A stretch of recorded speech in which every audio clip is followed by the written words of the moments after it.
party right now? I mean, we just want volunteers, not hostages. At this point, because, I also find it rich that all of the sudden the other side has some problem with successful businessmen being involved in politics whenever you guys are the party of George Soros, of Bill and Melinda Gates, of Sheryl Sandberg, of Mackenzie Bezos, of Taylor Swift, of so many other billionaires across the country, as well as every woke, weird pervert in Hollywood. I find this incredibly disingenuous. I think the reality is that the Republican Party under President Trump has a very clear mandate from voters, and you guys don't like it because voters rejected everything you stand for and every policy that you've shoved down the American people's throats over the past 4 years, whether it's open borders, a failing economy, raging inflation, this weird woke stuff that you guys have been shoving down our children's throats, and the voters rejected you and they welcomed our party. Have you ever seen that video? No. Pull that video up, because it's one of my favorite. I've never seen a white male billionaire screaming at the top of his lungs, this whole system is rigged. And the moderator said, well, Mr. Trump, if in fact the system is rigged, what would be your evidence? Remember what he said, bro? He said, I absolutely used it, and so did Warren Buffett, and so did George Soros, and so did many of the other people that Hillary is getting money from. No one ever heard someone say something that true. And then Hillary Clinton tried to punch him in the taxes. She said, this man doesn't pay his taxes. He shot right back. See, I understand the tax code better than anybody that's ever run for president, and it's extremely complex. And then he said, She complains that Donald Trump took advantage of the tax code. Well, why didn't she change it? Why didn't you change it when you were a senator? The reason you didn't is that all your friends take the same advantage that I do. Hillary Clinton has friends that want all of these provisions. and with that, my friends, the star was born. Because Trump bad. Trump bad. But then Kennedy's like, it's not our fault, it's because of Kathleen Kennedy. But then Kathleen Kennedy says like, fuck it, make it more lame. And everyone in town is like, no, please, Kathleen Kennedy, stop ruining everything. But Kathleen Kennedy is all like, put another gay diverse woman in it, make it more fucking lame. And the Disney stock just keeps going down and down and down. And then Bob Iger is all like, no, what's going on with my stocks? No, Kathleen Kennedy. Yeah, I mean, sometimes. What would you say you do here? Well, look, I already told you. I deal with the goddamn customers so the engineers don't have to. I have people skills. I am good at dealing with people. Can't you understand that? What the hell is wrong with you people?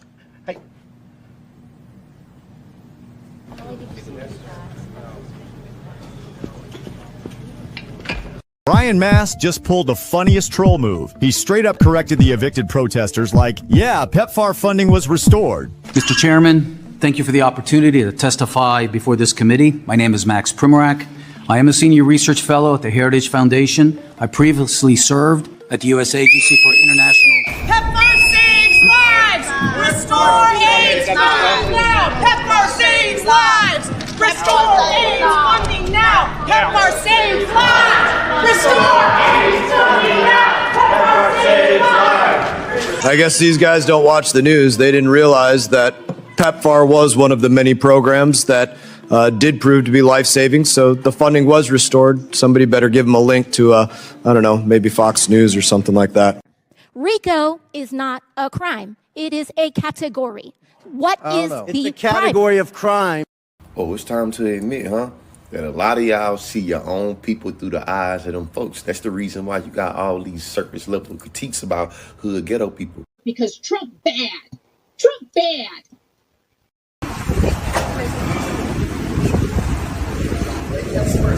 I do have respect. You need to have some. Wow. Yeah, I don't want to... Thank you for your service. I didn't want to turn around. Wearing that hat in public. Because y'all got false narratives out there, and y'all should be ashamed of yourself. Y'all black. Y'all are black. And y'all sitting up here beating and attacking on a black woman that's in power.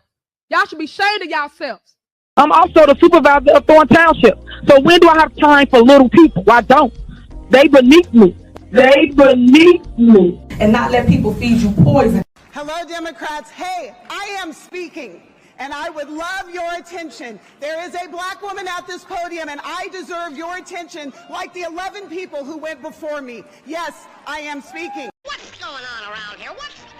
Put down that comedy relief. What's the big idea? hero of this picture. Carry me. Give me the shears. Give me 1 dozen rollers. You ain't shit. You ain't even a fucking pig no more. You think that makes me less dangerous or more? The NCAA has complied immediately, by the way. That's good. But I understand Maine. Is Maine here, the governor of Maine? Well, are you not going to comply with it? I'm complying with state and federal laws. Well, we are the federal law. Well, you better do it. You better do it because you're not going to get any federal funding at all if you don't. And by the way, your population, even though it's somewhat liberal, although I did very well there, your population doesn't want men playing in women's sports.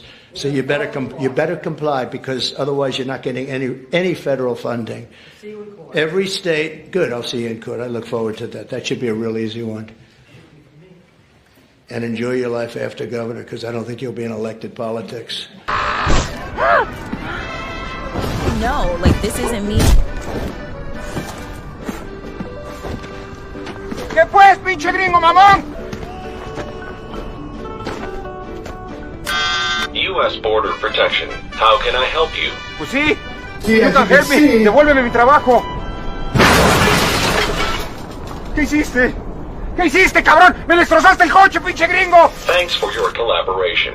And remember, don't come back again. ¡Y el gringo nos quiere cobrar el muro! ¡Dile que no, pinche gringo racista! ¡Pues no te pagaremos nada! Wait a minute, please.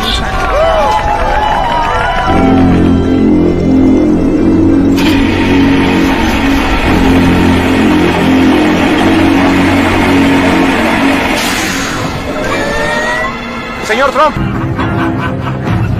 It's appropriate that...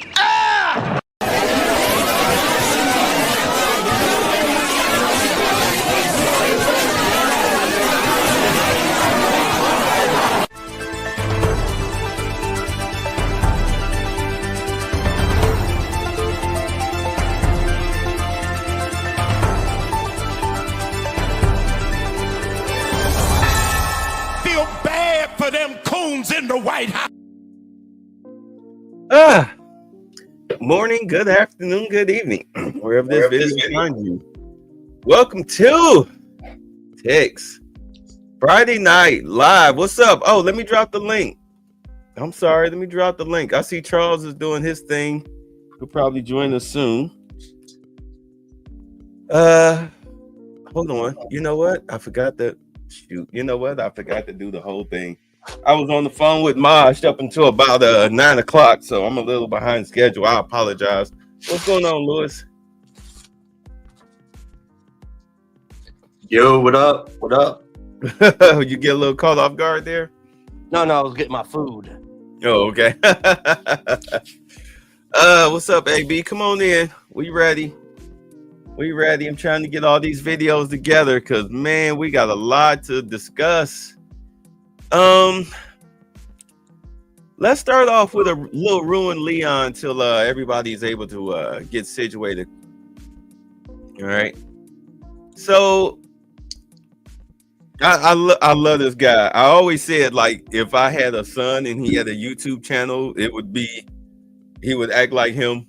I would hope, which is a compliment because I really like I like this guy's material and everything. So, do I look green? I do look green. All right, hold on. So let me play this and then yeah, let me play this. Let me get my lights together. I got sent something, and personally, when someone sends me things and they want me to react to it, I just know they want me to be mad at something. And I see this and I see most influencers will go broke, and I feel like I know how this might go. So go ahead. Controversial opinion, but I think that most influencers are going to end up going broke. Yes, I also believe that for a number of reasons. One, they think that really big paycheck they get that first time means they're going to get it the next time and the time after that. But because nobody understands that these paychecks as content creators, but if you're on Twitch, Kick, YouTube, it doesn't matter. They fluctuate in ways that you could think you've made it based off of that first check. But then that second check come in and it's like, ooh, maybe, just maybe, this isn't something that I should put 100% of my chips in. Maybe I could put like 30% of my chips in it, but you know, that could be pretty good. And maybe if I grow it over time, it could be perfectly fine. But you know, 100% of the chips is never going to be a lucrative decision unless you get stupendously lucky. And considering the woman on the screen, I don't think she was considerably stupendously lucky. I became an influencer in 2020 when Black people started trending. I don't know why you're saying in 2020 Black people started trending. What were we doing in 2019? And it was great. My platform was growing at an exponential rate. Okay. I was able to quickly start making money and quickly Okay. become a full-time influencer. Okay, that's pretty good. Okay. I hope you had like a second job on the side so that you wouldn't have to just like completely give it all up. Even my first job where Never mind. Okay. Why? You look, madam, you look like you could be like early mid 20s, maybe. Why is influencing your first ever job? And also, why do you have it written down right there in like little closed captions that you made 100K? I was so happy. Not only was I happy from, making money, but Yes, also okay. being able to turn my creativity into a career. Until That's good. income took a nosedive. Now look, I'm gonna ask this question with so much like sincerity. What the fuck did you do with $100,000 in a year? What were you buying? What were you spending that money on? Why were you spending it on that at all?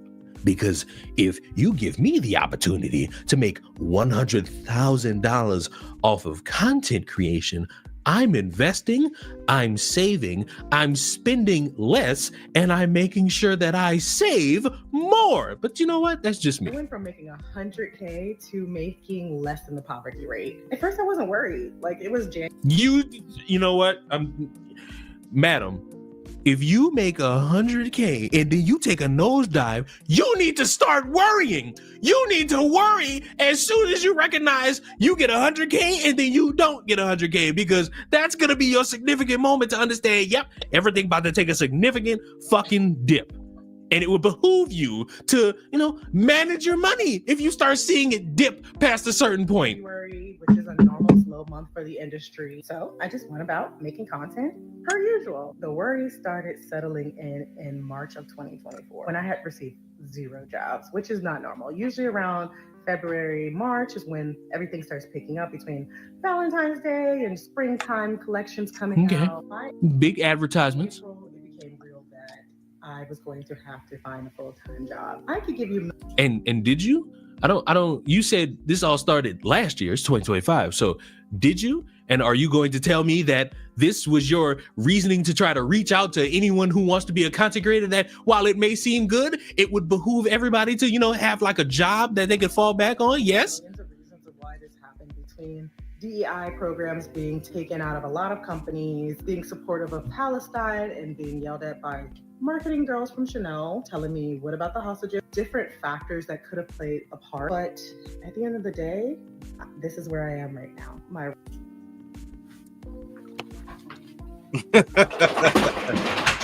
Wow.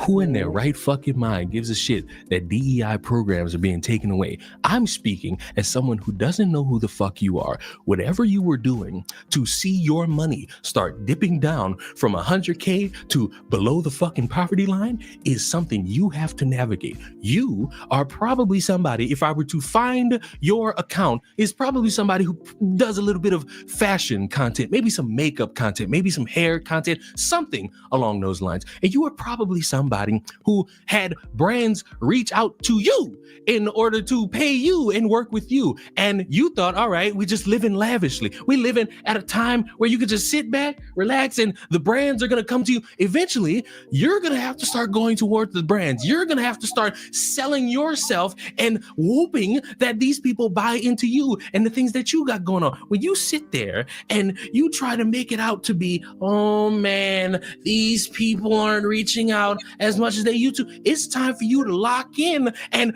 be all about this, because like you said, it's your first job. You was able to let your creativity shine and get 100K off of that. And again, I'm asking, the fuck did you do with that money to the fucking point where you below the poverty line? You need to start taking all your creativity, your portfolio of what you've done and how you've done it and what's your pay rate, and bring it to these brands so that they can work with you or deny you at the front fucking door. Because as much as a lot of people make content creation look like the most lavish thing under the sun, I promise you it ain't. And if you right now are working, I don't care where you work as a fucking restaurant worker, you doing Uber, you are working at Walmart, McDonald's, any of that. These are more lucrative than doing content creation full time, full stop. Any motherfucker trying to sell you on this shit by saying, hey, spend $10 on my course is trying to get money out of you, because they running out of fucking money. And it's sad watching these motherfuckers try this fucking hard to make themselves to be so sympathetic, when in reality, they're stupid and they don't know how to save their fucking money. What? And the video's not done. What else? And I am. Why is your rent behind? Skill issue. Pay your rent. So shit has gotten so real. I'm a little scared, a lot of scared. I'm really scared, guys. It just sucks, you know? Like, I was so happy to make something that I'm really passionate about a full-time career. Now I'm up for possibly being homeless. Oh, that's crazy to say. It's not crazy to say, because I'm going to take a guess. You were not saving your money. You weren't.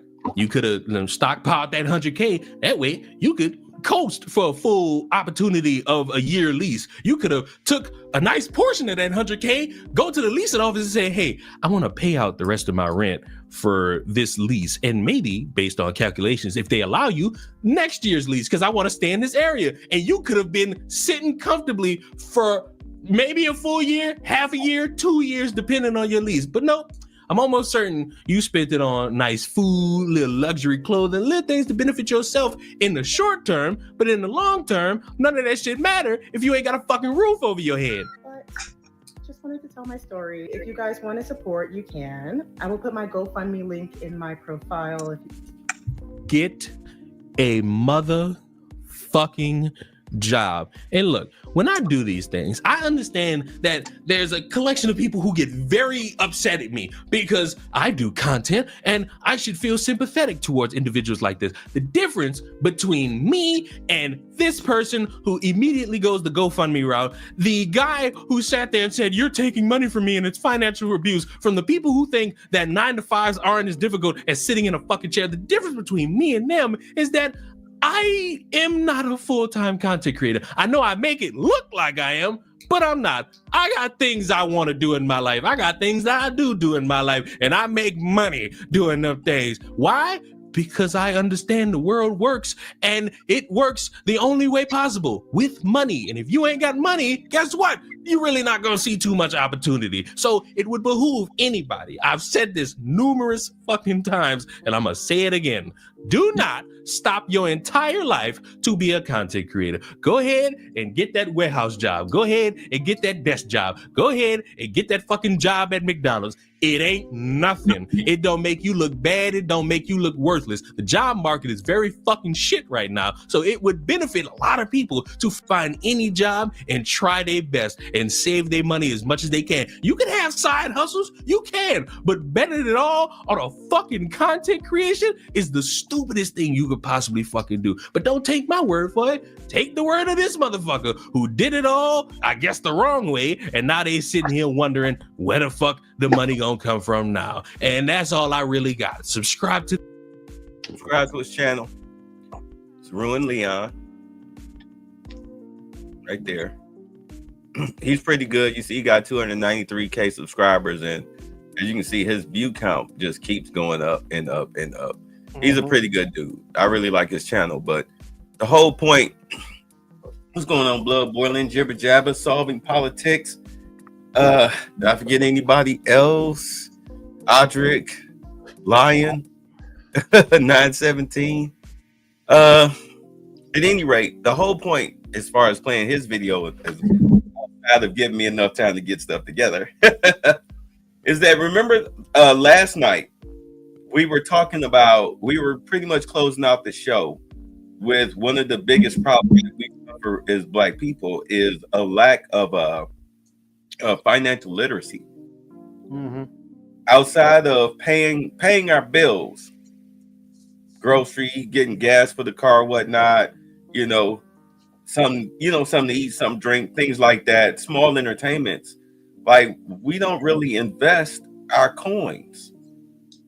We don't invest our coins. This chick was making $100K a year, and she's single. What do you think she did with that money? Splurge. Shopping sprees. What'd you say, Lewis? Splurge. Yeah, she splurged. She's single. She ain't got no kids. Did you hear her talk about kids? You hear her mention the boyfriend? Jim and Shabba said sushi.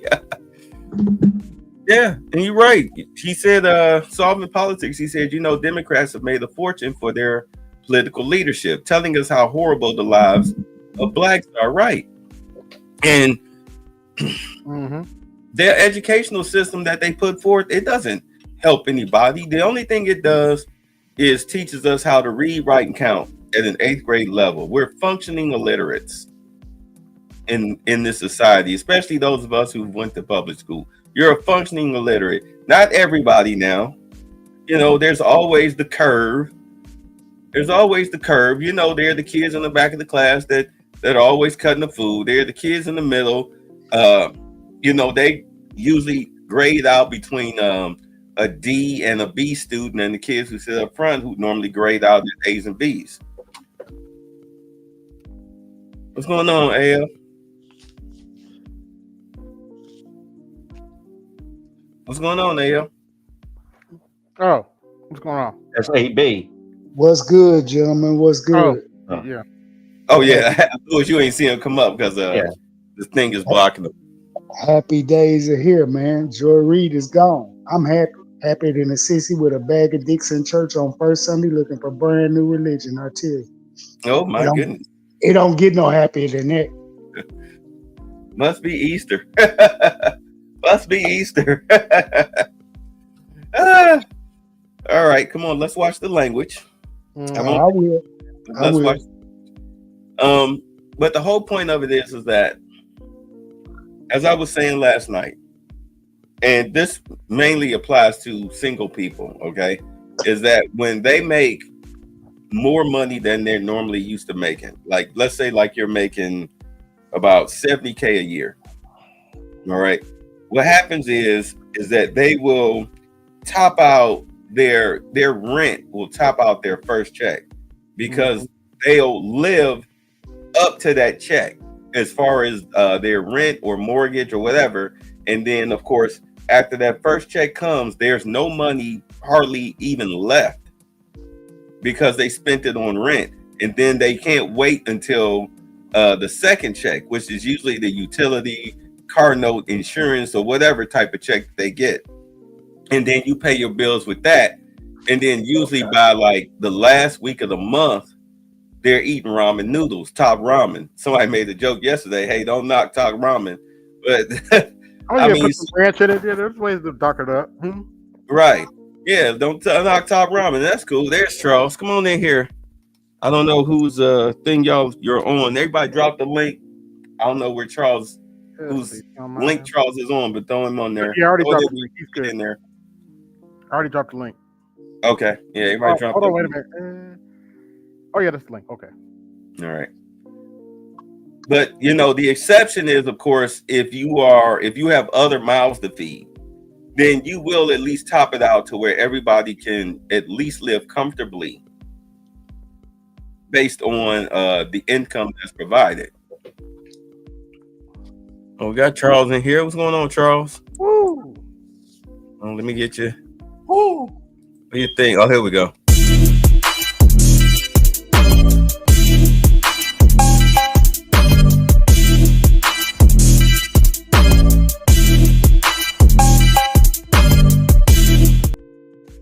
All right. That was a great intro. Oh my yes, God. It is. I wonder who made that. Wow, that was beautiful. Whoever made that need 12 whoopings. Yeah. Oh, hey, Lewis. Hey. Can I ask you, gentlemen, a quick question? Sure. Who is this hideous individual that's in this screen that I'm looking at, looking like a Paul Brook version of what's her name? Davis, the actress. What's her name? She looked like her. Viola. Yeah, she looked like a cheap broke version of Viola Davis. Yes.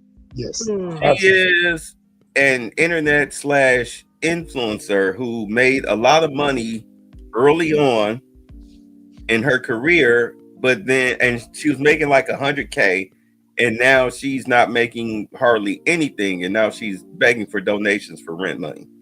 What was she influenced? Ugliness? She was selling female products like purses and all of that stuff. Shit. But she blew through the money. She blew through the money. Don't they always? And this is what we're talking about. Like, it's like, I'll never forget when I first started working at this one job. And it was me, 2 other black dudes, and a white guy. Young white guy. He was in college. And his father is a stockbroker. And his father is wealthy.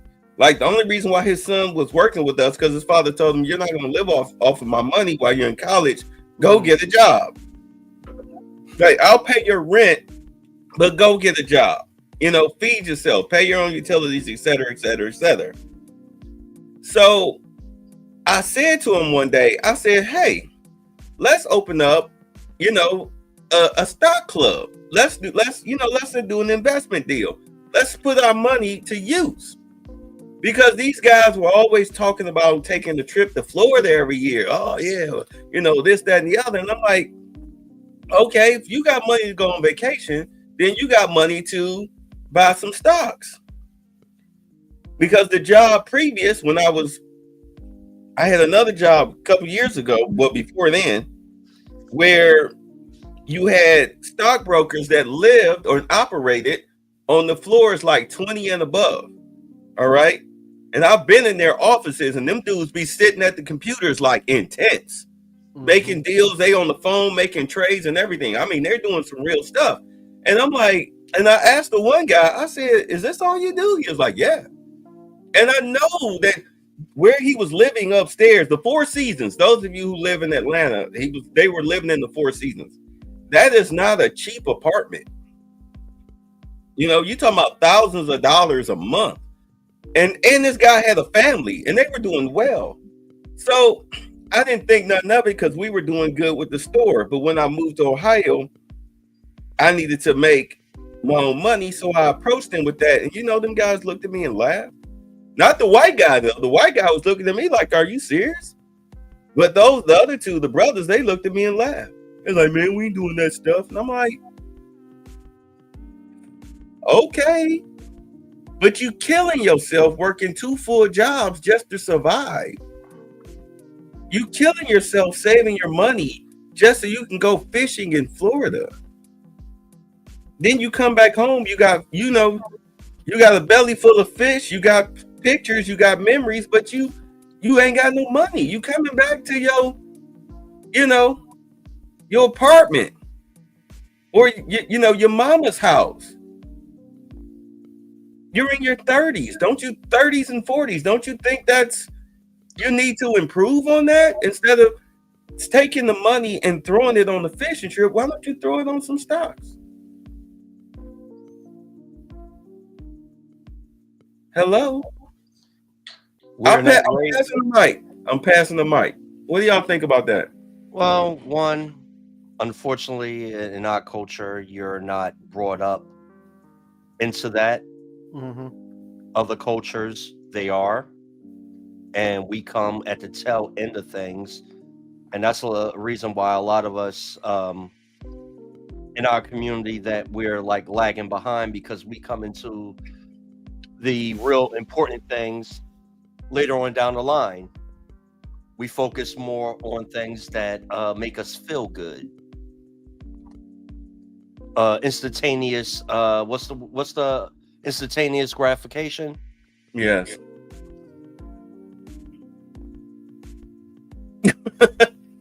Jibber Jabber said that type doesn't carry a bank account and uses check cashing outfits because they don't trust the banks. You passing the mic, Lewis? Yes, sir. AB? Well, unfortunately, like Lewis said, with our culture, not everybody's taught to invest or to even just start a business, simply start a business and, do for self. We're taught, go get a good job. Go to college, get a good job. And everything will be just peaches and cream. Not anymore. And then we end up complaining that other people are coming in our neighborhoods sucking out the resources. Yep. But on the flip side of that, as in the wise words of David Carroll, the white man's ice is so much colder. If there is a black-owned establishment, we will want to hook up. Yeah, but yet we'll pay everybody else full price with a smile on our face. Mm-hmm. You asked for a hookup when you go into that nail shop, Chinese nail shop. Oops. You overseas trying to steal the service. Wait, I'm sorry. I apologize. Do you go ask for a hookup at that Chinese nail shop after they whooped your behind? Oops. No, we overseas trying to steal the service. We overseas trying to steal the service and then trying to board the flight out of the country with masks on, and they catch us right before we get on the plane. Turn you right back around. Okay. AL? I listened, I heard, I understand where you were coming from, but I feel nothing. Why? Like all you gentlemen just said. You said it in a nutshell, so why should I feel anything?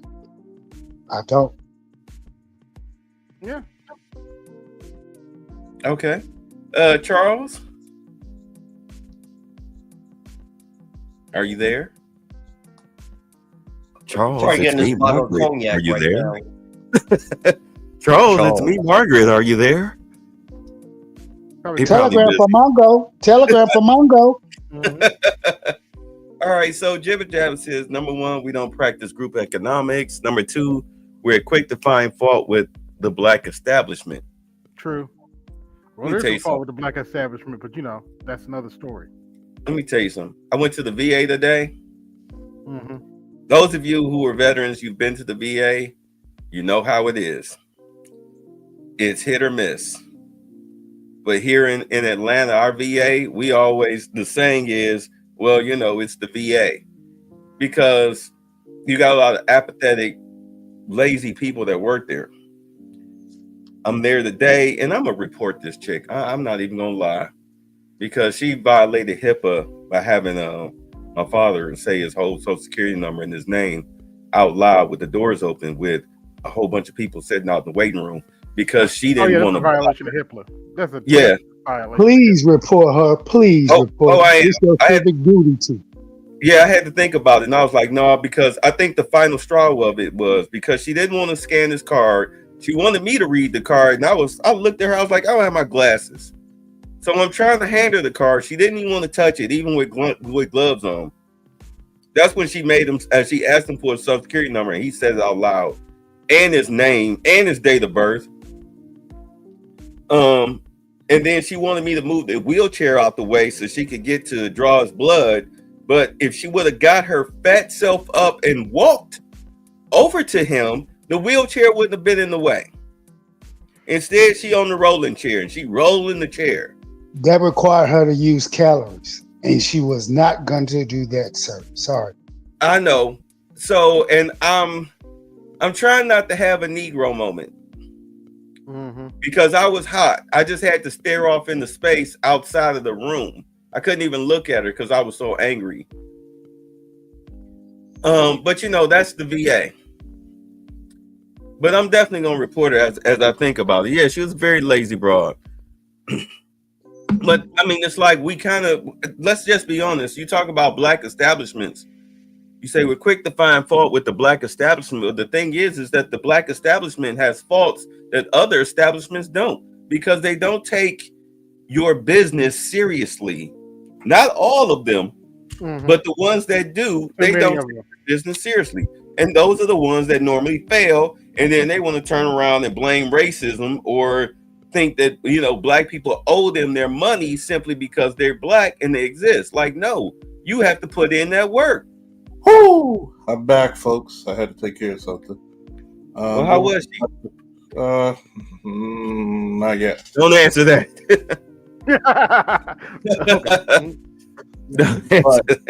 But I was like, what was the question? Because I was doing something and I heard it. The question was about financial literacy. Do you think that that's one of the number one problems that's holding us back? That's the number one problem that holds us back. Racism doesn't mean a dang if you could buy. You could be racist, but if you're racist and I have enough money to buy you out or something, that becomes mine, right? Right. Or if I'm in a racist part of town and I want to buy a house and leave that part of town, I can escape it, right? Right. What's one of the reasons why black people are on the bottom? Lack of ownership. You don't own shit. Why is it? And here's the thing. I'm going to ask this question I asked on my live stream a minute ago. I'm sorry, go ahead. Who owns the purse strings of the black community? Black women. As far as households with children, black women.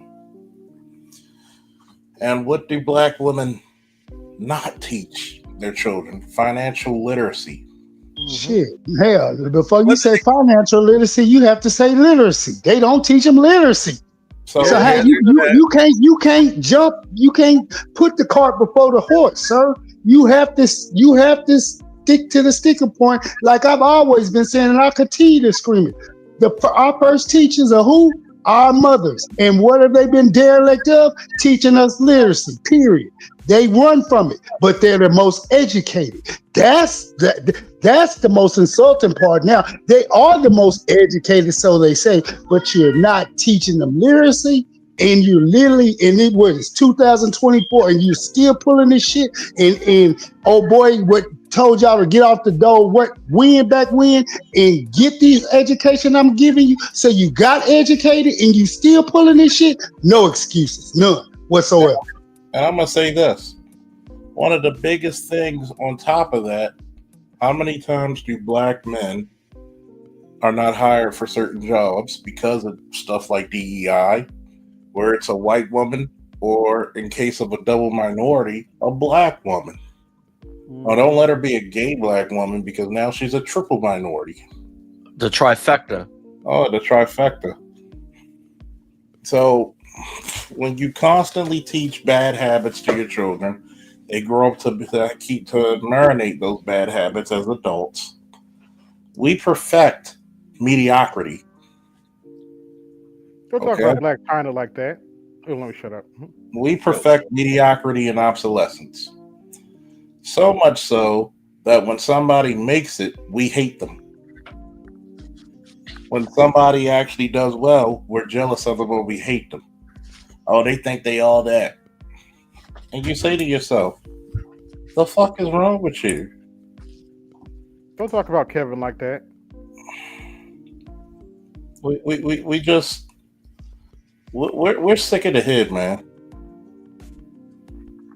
You see No, I disagree. We're right where they planned us to be. True. You see what Jibba Jabba said? Granddad dies. They sell the house. They get to arguing over it. Yep. Mm-hmm. That's true. That is true. That's true in a lot of aspects. If we didn't get grandma, yeah. Yeah, especially if grandma, even if grandma's there, they'll eventually pull grandma out of the house to come live with them, and then they'll sell the house. Mm-hmm. And then the house for pennies on the dollar. Think about it. That's why you have no legacy. There's no family home that you can still hold claim to. Because look at it. especially if you have a lot of sisters in your family. Oh my God. Even in my family, we going through that shit now. When one of my aunts passed, and my other aunt burned through her money, trying to sell everything, forged papers. And I'm like, is it worth possibly going to federal jail? It's shameful. And I look at this and I'm saying to myself, you were willing to give your money to the church and fuck Jamal Bryant because he's from my city. Oh, this will be a very interesting video I'm gonna play, but go ahead. Oh, you mean the blasphemer? Go ahead. Oh, you talking about the guy who wants to criticize black men, but yet you have your wife and your 3 mistresses sitting on the front pew. There's only 3? I'm just saying. Well, he's trying to cut down, the recession. He cut down. Normally it's about 7 to 15. He's trying to. I was about to say there's only 3, really? Trying to save that money, Ain't no need the Lord's money. Shoot, he got one of his parishioners out there doing DoorDash in a Bentley. Uber XL. I mean, what is he? A step up or a step below Creflo Dollar? Oh, he definitely is 5 steps below Creflo. Ain't nobody getting Creflo. Creflo got Negroes buying him jets so he can go and fleece Africa. I mean, that's so funny. Like, I'm sorry, nobody ever questioned like a Negro named Dollar. Creflo, come on. C-Flow, $1. Remember him and the other pastor was dancing on the money. Well, hold on. I gotta find it because I do want to do the Jamal Bryant, but hold on, I got to do this. This was, we're done messing with preachers, but because we don't care. But this was hilarious. Let me see. Go ahead, y'all. Go ahead, y'all. Keep yucking. Need that dollar. Hold on. My man had a whole praise break over $1. I have it.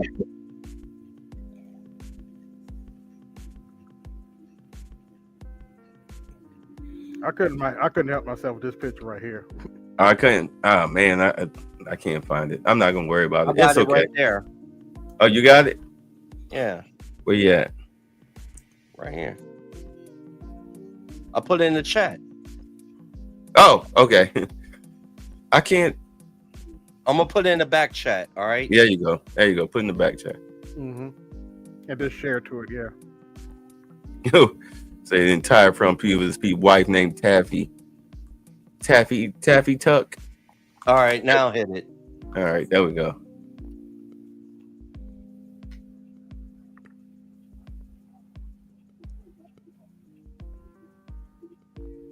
Hey, while we're waiting, hey, Louis.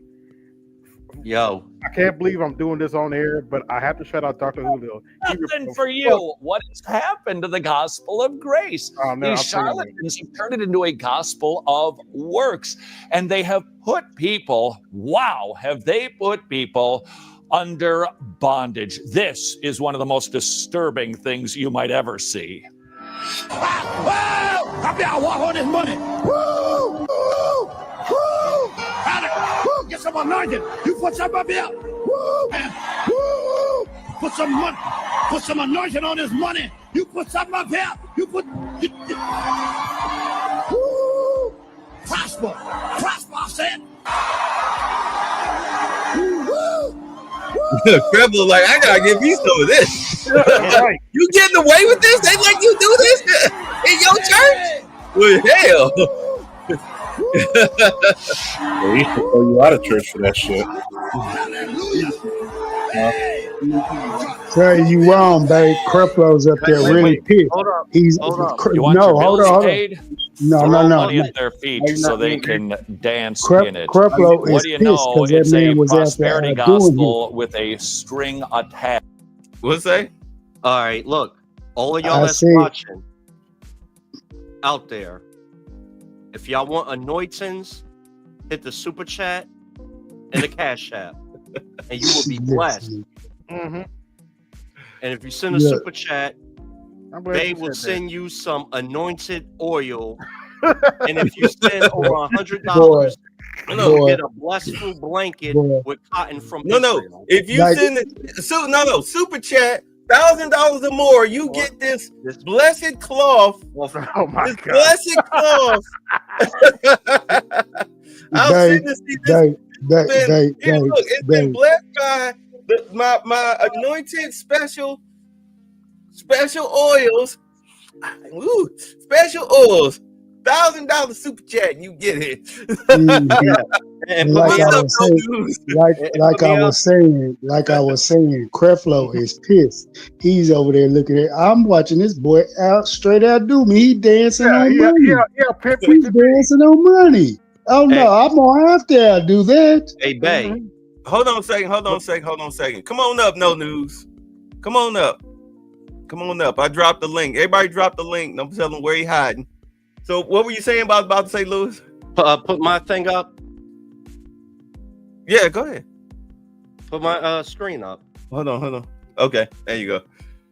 If you send $5, I will get a cotton ball and soak it with this Woodford Reserve and mail it to you. Since you know us in the black manosphere, we're scammers and everything. So Right. We are? You know that's what they say. So well, I've been doing it wrong. And this segment is brought to you by Woodford Reserve. I need to pay me. By the way, need it's a also brought to sponsorship. you by Joy Reid's Tears. Joy Reid's Tears. So what's going on? Equals we don't give a damn. Hold on, y'all. What's going on? No News. How you doing? Welcome to the group.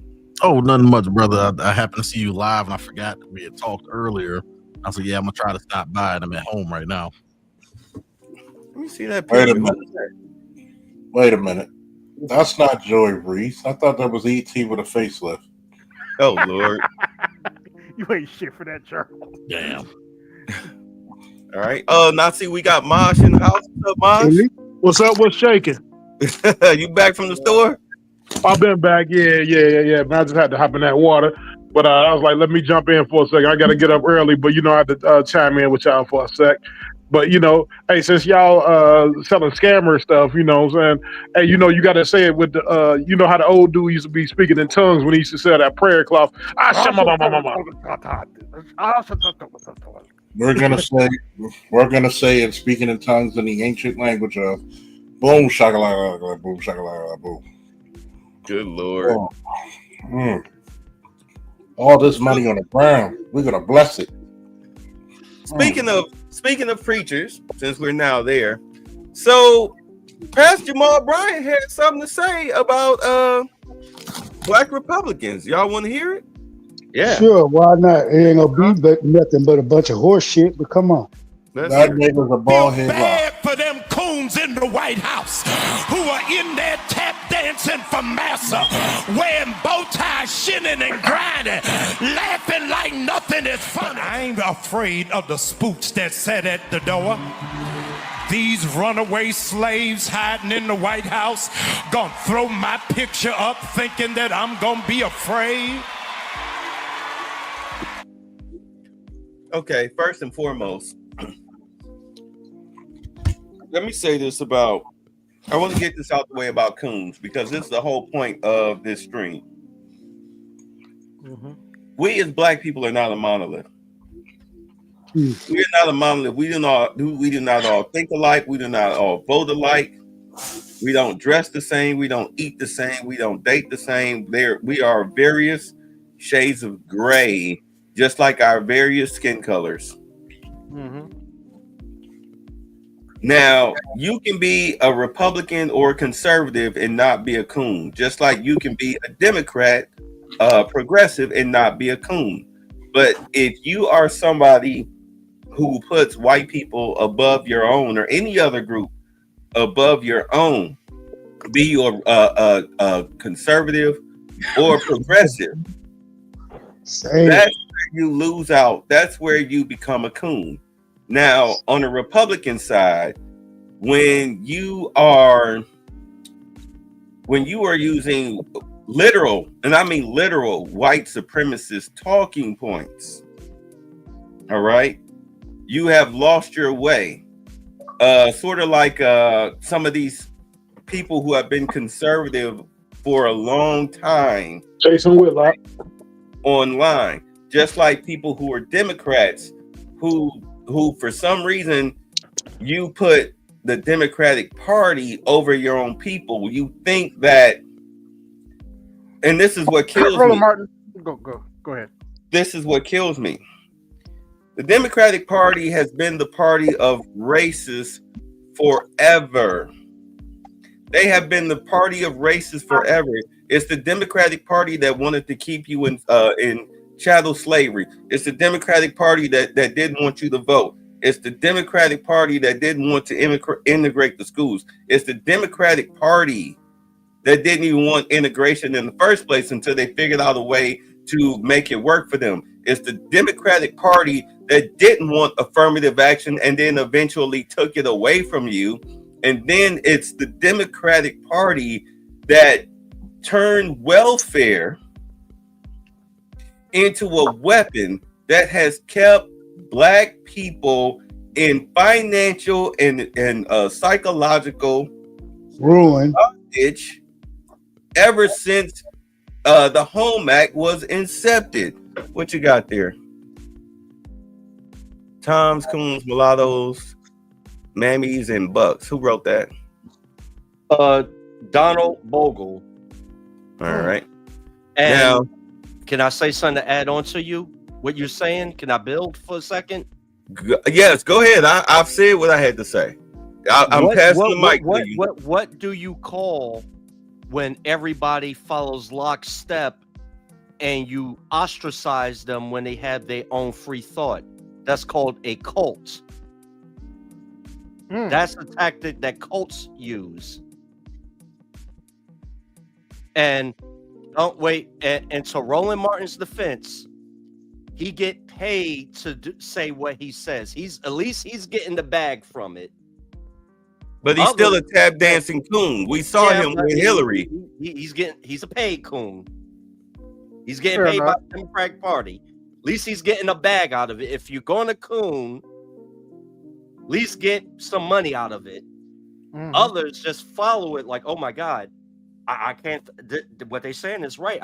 I cannot think for myself. Quick pause. Hold on, quick pause. No news. If you want to stream this with your audience, you can. I don't mind. You want to shout out yourself? I don't care. No, appreciate that. Go ahead. Yeah, right, go ahead. Put the link to your channel in. Yeah, go. Yeah, do all that. Do all the promotion stuff you want to do. We're not on that time right now. We not them type of dudes. Hoorah! we not haters over here. So do what you got to do. We have no problems with it. You are welcome. All are welcome here. As long as y'all can be civil, you're good. Oh, and if you curse, there's a $1 charge to Snow Aid. But anyway, go ahead, Lewis. I'm sorry. I just wanted to get everything out the way. Go ahead. The suckers is the ones that follow that and don't think. You're like, let's be for real. Roland, who else is Joy Reid, all of them. At least they were getting paid to do what they got their marching orders. Yeah. To, get the suckers to follow in. I relinquished the mic. I said what I had to say. All right. Before you go, AB. Abuki asked, did those Democrats switch parties after the Civil Rights Act was signed by Lyndon Baines Johnson? Combination. I would say that you had Democrats. They switched their strategy.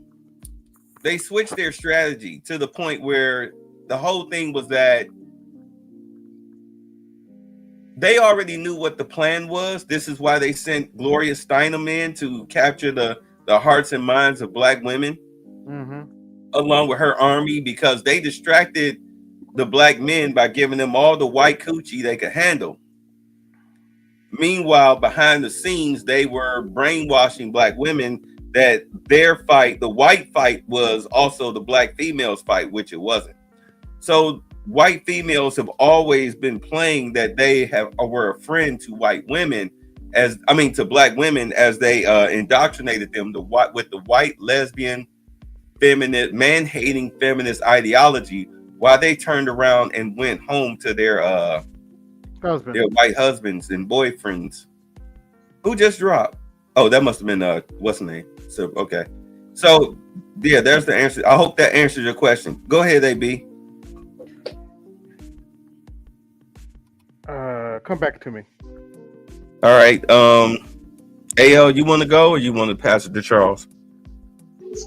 Passing the mic. All right, Charles.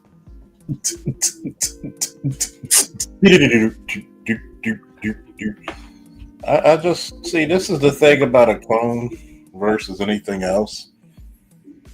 At least a coon's smart enough to get paid. A lot of you Negroes out there were so sad about Kamala Harris, who openly said, I ain't doing a sugar honey iced tea for you, who is trying to be hell-bent on continuing to start World War III. But yet, a lot of Negroes learned the ancient art of cooning for free. And when you coon for these political parties, guess what? Just because you coon for a political party, it does not mean the betterment of your people. Never have, never will. You look at what happens now, especially with the Democratic Party. You've been anti-men, especially anti-black man, for so long. Trump's gotten more black male votes, hell, probably more black votes for a Republican in the last 60 years than anybody else as a president. And it's all because of you, black women. Thank you. You did. Always running your mouth. Can't be told who go check you. Can't nobody tell you nothing. So that's your reward. This is your reward. I want you to look at that church, right? Look at it. Look at the congregation. Where do you see black men? Where do you see black men? You see a bunch of single women in this any man worth his salt who has a inkling of brain thought or matter in his head, who has been raised and reared in the church, understands by the time he turns 12 or 13, it's time for him to break camp. It's not meant for him. He looks around and what does he see? A congregation full of hens with chitlins underneath their arms and titties, and wooing and gawking and hollering at one fucking hen. One fucking rooster up there gawking and going on and shutting them down and everything. Okay, well, put it on my tab. But it's the truth. It's the truth. It's not the words. It's the truth. And if you're afraid of the truth, don't use the words. The words I use are truth. If there's no lies being spoken. He's just saying about the cursing. Yeah, but that's the only part. Anyway, you gotta look at. Yeah, wait, hold on. Everybody's jumping the line. It's no news. Okay. Turn to respond. Y'all jumping the line. Go ahead, no news.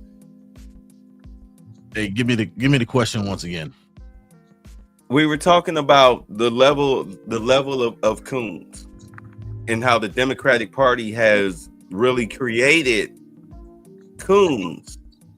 All right. through financial and mental slavery. Right. And my problem with the Democrat Party has always been is that they've been clever about hiding the history and who they really are. So you got a lot of people out here still caping for them. And all it took was 10% of us to overthrow them in this last election. So I'm hoping that going forward that a lot of people really start paying attention and knowing that these folks don't have our best interests in mind. They've been at every turn to stifle us in our progression, to make us dependent upon them so that we continue to vote, as Lyndon B said, for the next 200 years.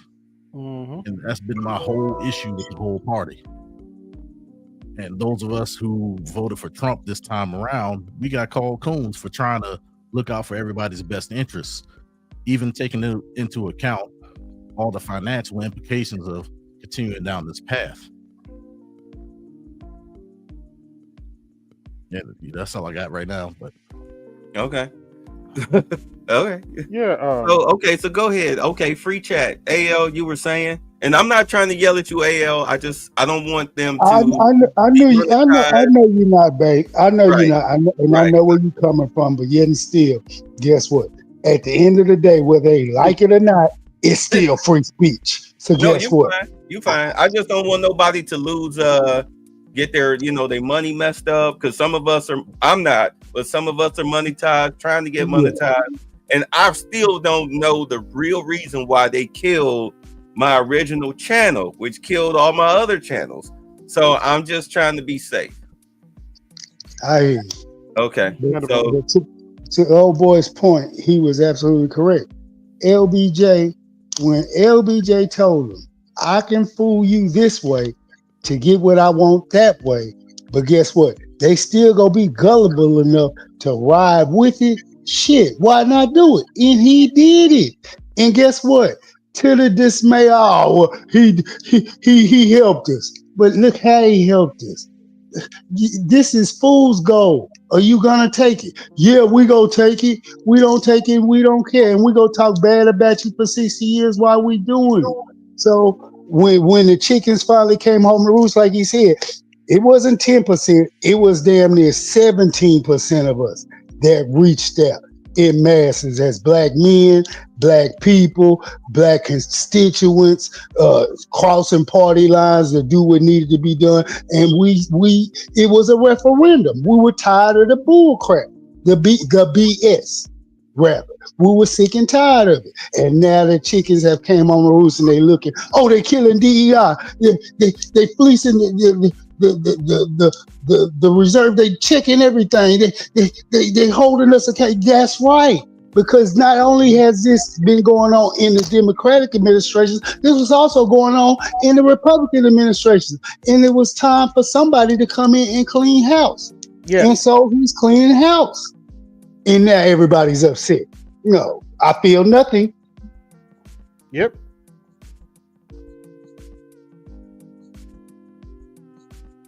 Yeah, but what I was going to say is, if you're going to coon, at least get paid doing it. Don't do it for free. A lot of people do it for free. and as far as Roly Poly goes, he does it for chump change. But yeah, if but AB, you got to give Roly Poly credit. At least he will get upset, panda, and complain. Well, I got the low end of the stick, but I did get some of the stick. But I don't like the fact I got the low end of the stick.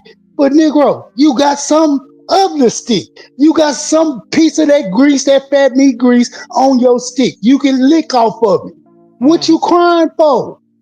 True, that's true. You say some liberals and Keisha probably mass reported your original channel. I doubt it, because my original channel, I posted nothing on it.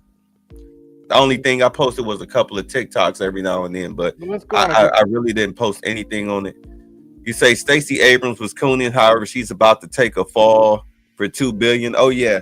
So let's get into what Black leadership has to say. All right, to us. Let's get into what they have to say to us. Because in all honesty, let's be honest, with everything that's going on, You have to be crazy to not think that Cash Patel and Pam Bondi, through the orders of Donald Trump, are going to start prosecuting these people. So let's get to it. Appropriate that we are out here in the bitter cold. So what? Because the federal workers of this country, their families, and the people in the communities they serve have been left in the cold.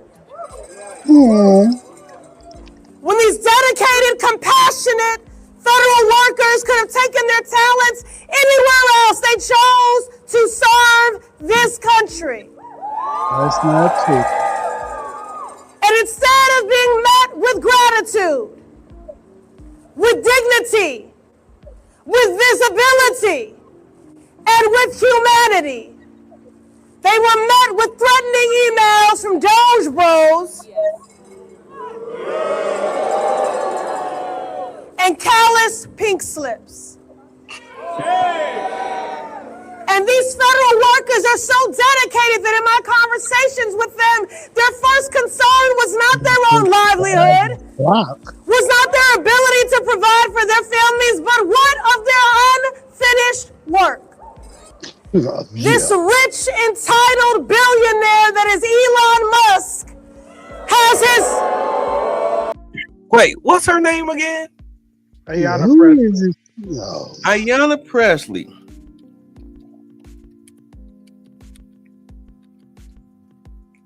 Okay, I'll let her continue. Grubby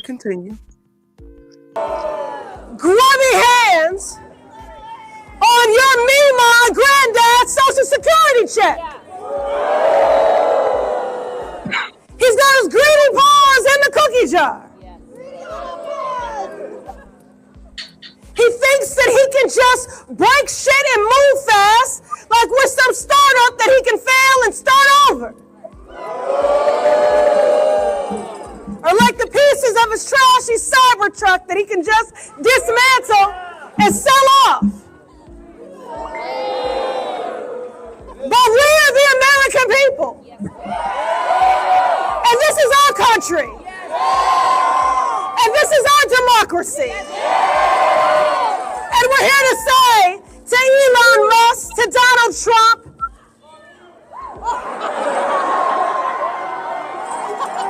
hands off! Hands off our bodies! Hands off our data! Hands off our democracy! Hands off our Constitution! Hands off our federal jobs! We are here to stand up until they stand down. What's up, DeCarlo? And take their foot off the necks of working people. Bongo. So hey, put up my camera. How much do you think? Where are you? Oh, here you go. How much do you think? How much do you think how much you think she's worth?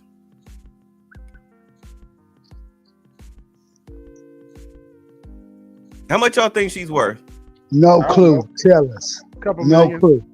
Double-digit millions, tens of millions. Ayanna Presley is worth, according to her 2023 financial disclosure report, Ayanna Presley's net worth is between $6.51 million and $140,000. The wide margin is due to the financial report's valuation range for high-value assets and liabilities. In 2018, Open Secrets estimated her total wealth was at $12,500. She broke. She probably hiding her money good. Yeah, on paper. So she's got a residential rental property in Mattapan, Massachusetts, valued at anywhere between $500,000 and $1 million. A second rental property in Boston, Massachusetts, valued between $500,000 and $1 million. And another residential property in Boston, valued between $250,000 and $500,000. Mortgage and personal residence, Norfolk Capital, valued between $1 million and $5 million. Mortgage on the primary residence and rental unit within the same building, valued between $500 and $1 million. And mortgage on a rental property, Bluestone Bank, valued between $500,000 and $1 million.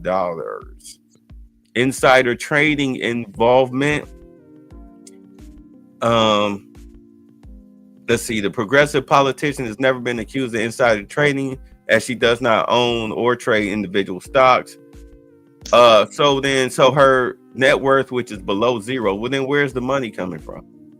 I was just gonna add, you got 3 properties, but you only showing you make $12,500 a year.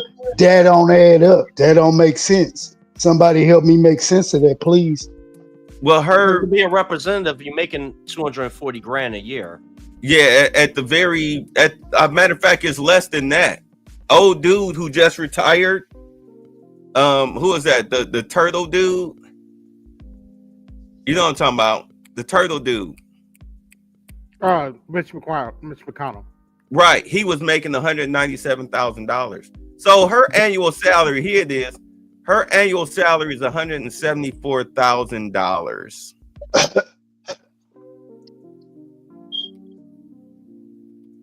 Well, hell, we just did one on Jasmine Crockett, AB show, but she's worth what, $7 million or something, but she only makes 100-something thousand.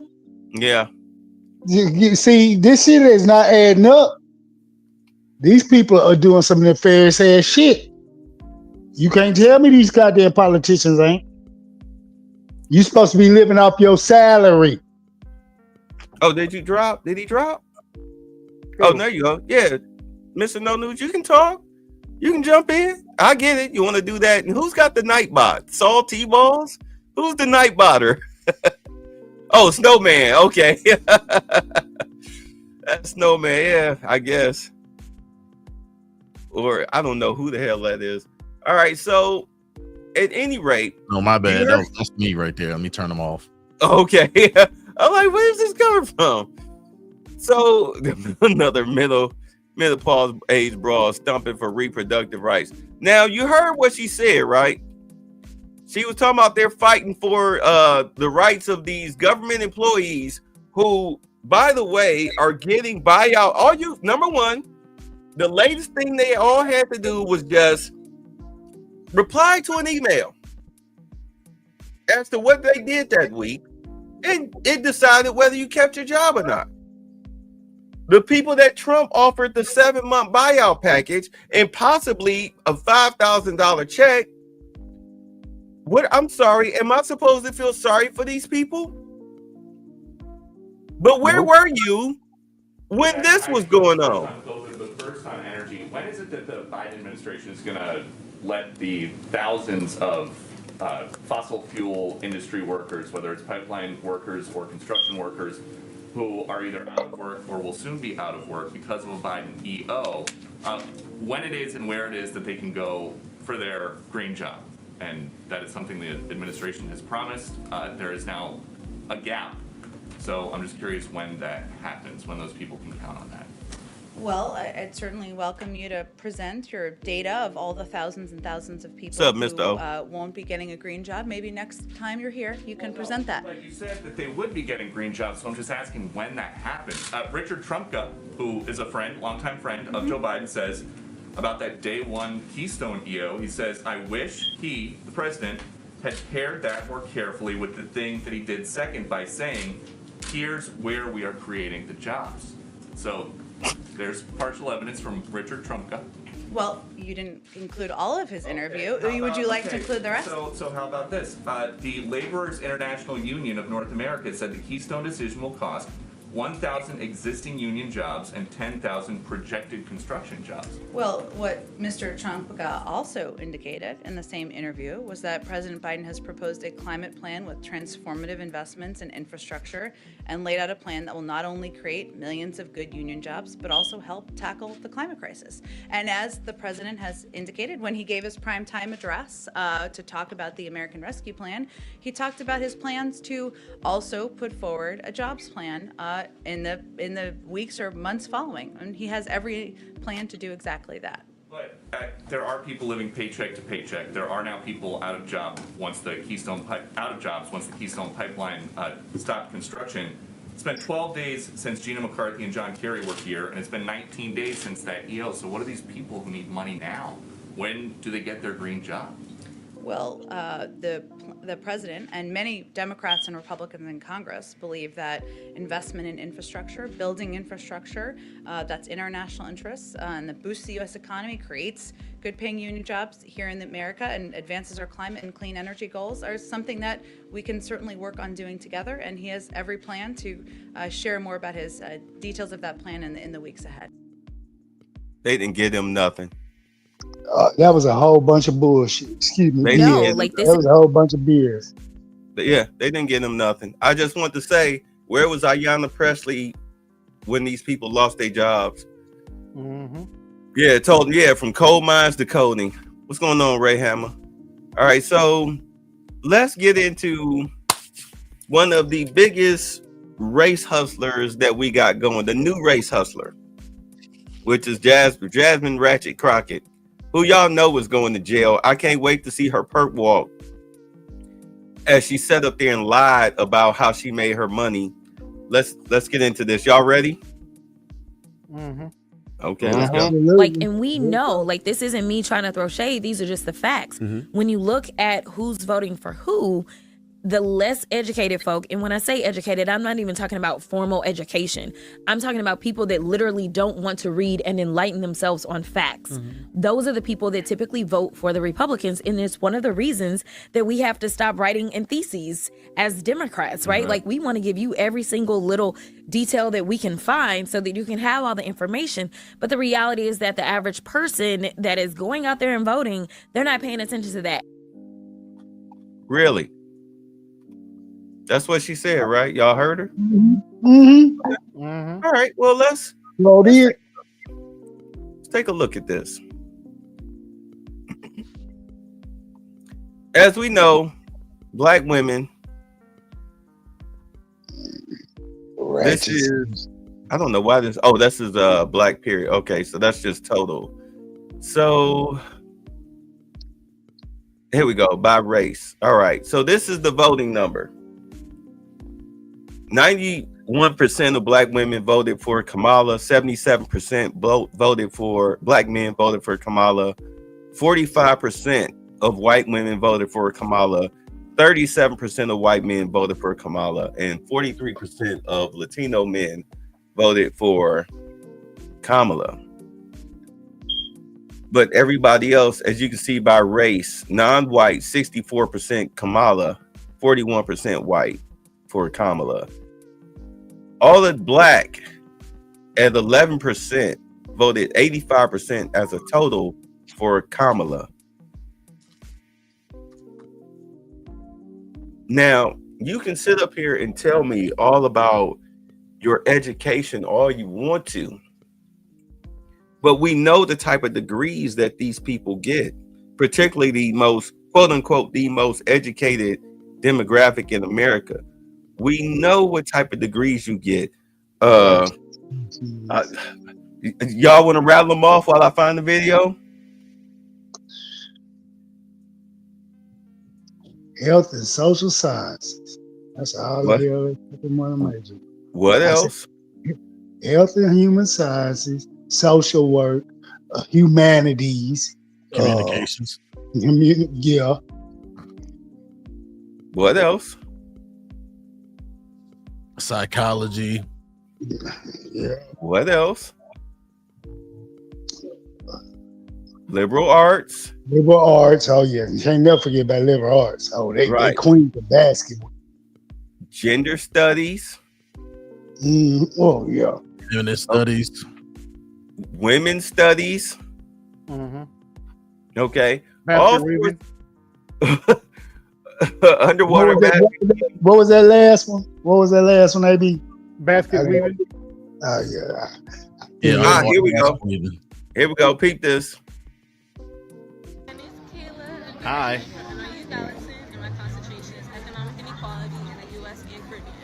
Oh, don't forget criminal justice. They're going to go work for the prosecution team all day. Spiritual. Actually, hold on. Black storytelling. Hold on. Oh my God! All these useless degrees. I'm Alexia, and my concentration is creativity as communication, how the arts act as a language outside of verbal communication. Period. Bitch, you gonna be unemployed for the rest of your life. Of up-and-coming scholars. forgot about I'm sure they'll intersectionality. contribute greatly to our society. Listen, there's obviously a place for the arts. I don't want to go too far in you have to do only STEM. No, there's a place for the arts. But these people, man, it sounds like I want to enjoy absolutely none of the media that they would produce. Now, understand now, we bring this up, but we're the have shown coon. that black women are the highest paid and the most educated. The studies were wrong. Pull up black women, one of the most educated. I can send you plenty of articles on it. I was wrong. And I don't want you ladies looking stupid when you say this, so let's break down the facts. In 2016, the National Center for Education Statistics came out with this chart. And in this chart, as you can see, it says black women 67 and the rest of the races are less than 67. And people seeing 67 and articles like this came out. She even referenced the National Center for Education Statistics in this article. This article was comparing men. So out of 100% of black degrees, 67% is held by women and 33% by men. The facts. Asians are first, whites are second, we're in third. For more tips, hit the plus and check the channel out. Now, you're sitting up here just like Sonny Holston, calling first we were what did they call us? What did she call us? Crazy black men? Yep. And then she called white women uneducated white women. But the funny part about all of this is that for some reason, and I'm being serious here, and I'm not trying to denigrate, but let's be honest, a lot of black people, particularly black women, feel that an education equals intelligence, and it doesn't. Hey, don't forget entitlement. It equals entitlement in their mind. They're entitled to everything once they get that so-called quote-unquote education. Because it's not education, it's education. Dumbass. That's $1. The snowy. You ain't played the whole thing. Put it on my bill. Put it on my tag. My bad. I need to take it off my phone. I need to take it off my phone. Yeah, this Snowy. Uploaded to Street StreamYard. It should take an MP4. We're gonna get into one more Jasmine Crockett video, and then we're gonna move on to some more Joy Reid stuff. No, like this isn't me trying to throw shade. These are just the facts. When you look at who's voting for who, the less educated. Oh shoot! I already played that. Dang it! I lost the dang it. I removed the. At any rate, let's get on to the. Dang it! Oh my goodness. When are you going to address the situation what we spoke about earlier? What are we talking about? Mr. DJ. I'm not, because I don't care what he has to say. Oh, okay. Yeah. I already talked to BGS about that behind the scenes, and it's not all right. Look. Okay, look. No, don't do it. No. He doesn't deserve your energy, period, point blank. Let's move on. Look, I'm gonna say this. There was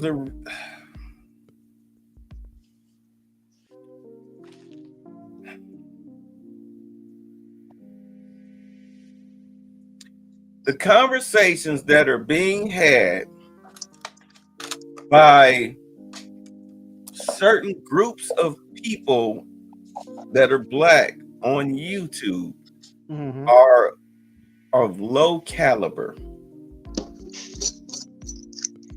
And I do not have the time nor the energy. Yes, sir. To indulge in that. Wouldn't do it. Do you understand?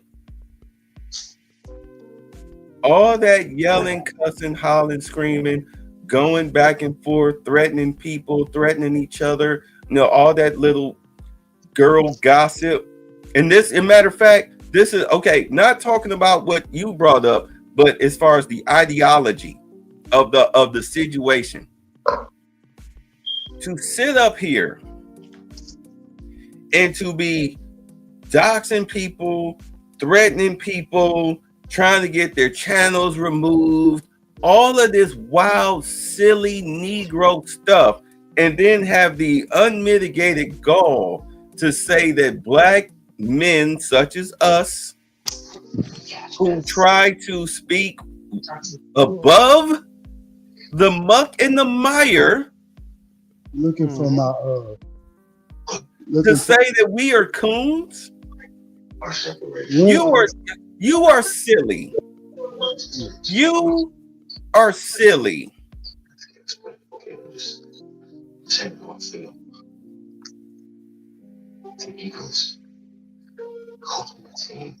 Give me a 1 in the chat and an I if I'm right, or a nay if I'm wrong. A 2 in the chat if I'm wrong. 1 in the chat if I'm right, 2 in the chat if I'm wrong. Do we have an I? Maybe eyes? Maybe the nays? Hello, everybody. Do you agree? Say aye. Aye. Aye. Where you at, Charles? He handling business. He got somebody bent over a couch somewhere. If you disagree, say nay. Thank you. All right. The eyes have it. The eyes have it, indeed. They say she's rolling with it. Let's see. I mean, more use for idiots. I love that movie. Remember we watched that, Lewis? Yeah. Blazing Saddles. I mean, more useful idiots, black women with useful degrees, more for the Democrats and the left to exploit and manipulate the black community. Let's see, looking like Dennis Rodman. Who in the black chat? Oh, you got a drop. All right. Good to have you, Mr. No News. You can be more assertive in the chat, bro. We don't care. You can come on in. You can talk. Like it's an open forum. You say, can I say something? The black man's. Yeah, go ahead. Because I like this. I'm just saying this for saying. For when we had got off, I was listening to some of it, and this fool was talking about with the situation, but we should be worried about that a black Joint Chiefs of Staff was fired. Charles Faulkner had a very good stream, because I know all of y'all are like shadow watching this, in the clouds and everything. Mm-hmm. When you run your mouth, know what you're running your mouth on. Yeah. Because the Joint Chiefs of Staff is a political position. The person that's put in that seat. Hold on. If you're chewing, just mute the mic. You can mute the mic and still not drop. Go ahead. I'm sorry, Lewis. Go ahead. The person that's put in that seat is one that's most likely running with the political ideological tongue-tied for me. Ideology. Thank you. I went to public school, pardon me. With the president. And they're going to have the same worldview. It's not a position that is like you're entitled to. It's appointed. Just like if you live in a municipality, your police chief and your fire chief is a political appointment. You do not get that for being in time and grade in the military. Okay? Mm-hmm. Do some research before you run your chops and bump your gums. Nuh-uh. You just trying to make stuff up because you hate black people. Nuh-uh. That's what. Go ahead. I'm not. That is, like, they're like when people say that they're putting their own, trying to put their own stuff on other people. So I mean, they're the ones that will most likely go to HR and get their own brother or sister fired from a job. The ones that say that shit. So, Snow 8. All right, send them the money. Yeah, I got $1. Oh. Send him the dollar. Send him the dollar. He'll owe him at least 20. I'm up to 4. Quit playing with me. I'm up to 4. Like I say, put it on my tab. Put it on your tab. All right, make sure y'all look. And okay, with the snow, let me say this now that I got everybody here. With the snow aid, we know Snow going through his health situation. He's always discussing it. Mm-hmm. So, I'm not, and I want to know, I'm not trying to make fun of him because I was the one who came up with this whole situation where if we curse, we give him $1. He's the swear jar.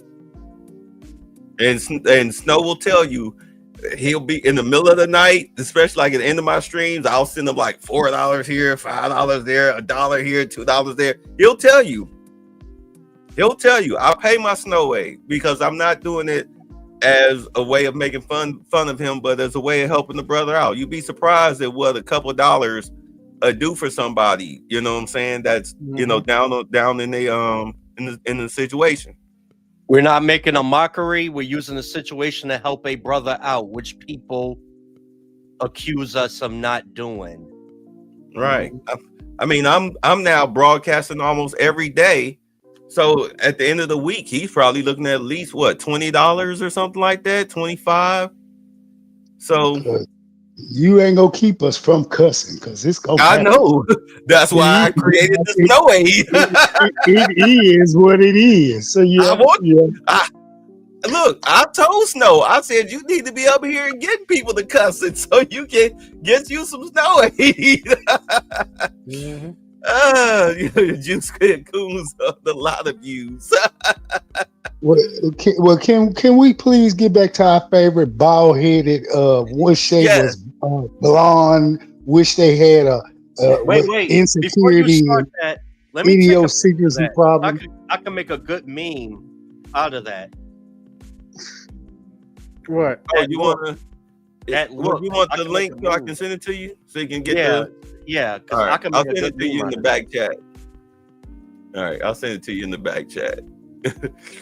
So that way you have it. Oh my God. All right, so let's play this. And this, of course, comes courtesy of what people call their favorite coons, the Hodge twins. So let's get it.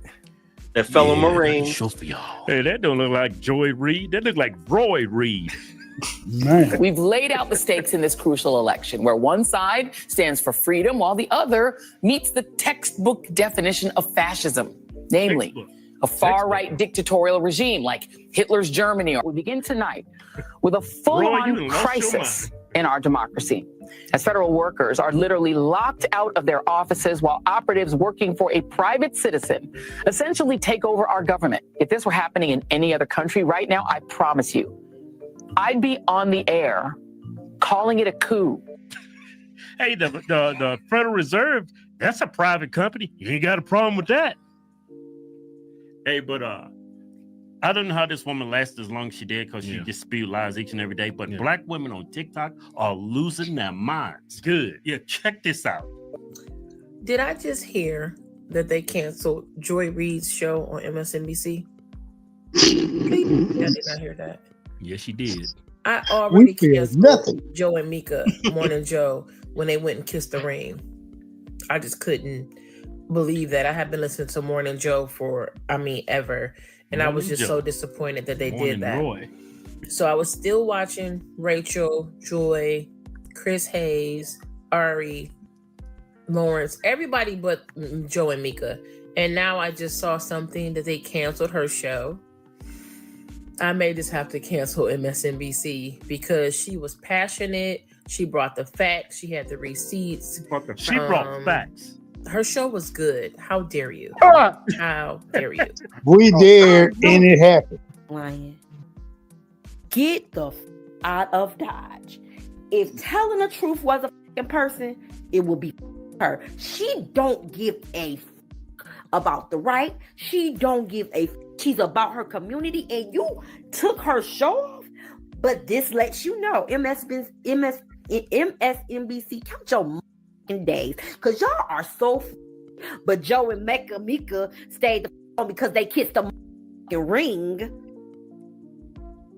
First and foremost, wasn't nobody watching this woman's show.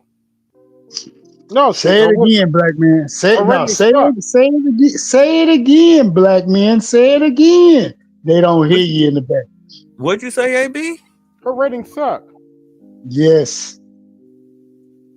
Nobody was watching her show. All she did was race bait and race hustle and lie. This woman defended pedophiles in the school system. Not only that, if you have the dislike add-on on Chrome, go look at her MSNBC videos. A lot of them have a huge dislike ratio. And don't even get me started on the comments. Excuse me.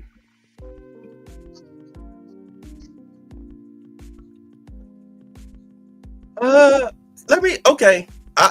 gonna let this play and we'll get to that. Because I've been looking for that video for a minute. Hold on. Meltdown.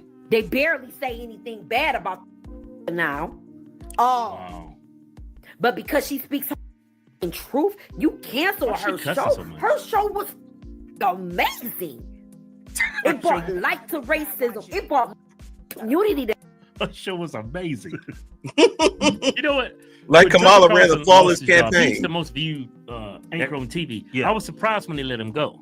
Yeah. You know, because he was truly doing journalism. He wasn't like, I mean, I know he was leaning right, but majority of the time, it made sense. It was factual. It was objective, impartial. Yeah, he showed both sides. Yeah. But check. Yeah. together. For stories that weren't known on the local news, she bought. Are you kidding me? Boy, if this ain't white America, I don't know what it Yes, is. it is white America. You just now figured that out? What if this turned into black America? Oh, win. This will be pure hell. You better count your blessings. Do you actually think America would be better off if the majority was black folks? Oh my God.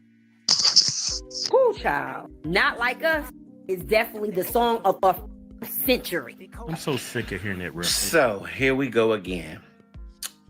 Joy Reid, who has been a real Okay. How moist?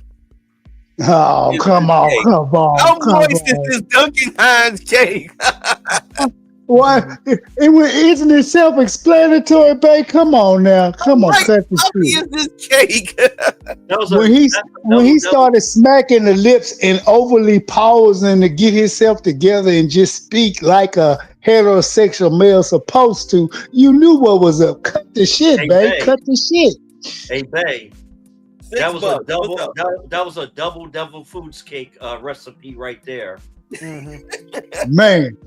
Okay, let's get back to it. I'm sorry, I had to. Not like us is definitely the song of a century. I'm so sick of hearing that reference. So here we go again. Joy Reid, who has been a real voice on MSNBC, she never Dude, put me to backed sleep. down on what she was saying. Oh my She God. was always forthright with what she was saying, and she held her ground and she called everybody to the carpet. So MSNBC, why are you canceling her show? To give some of the other people on the network who want to keep their paychecks, so they just cower and only say, just a little bit, and not say the truth. These people live in an alternate reality. Who would Joy Reid replace with? Simone Sanders, Michael Steele, and some Latino lady. I can't think of her name right now. Alicia Mendez.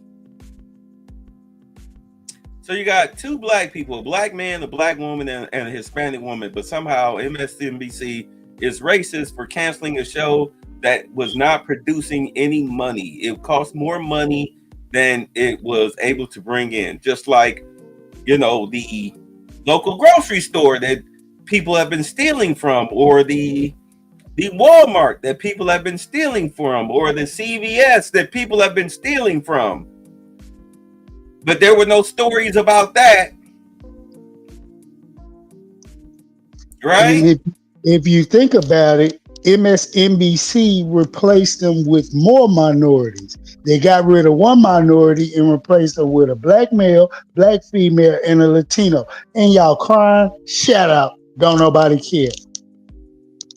Screw your tears. You know what?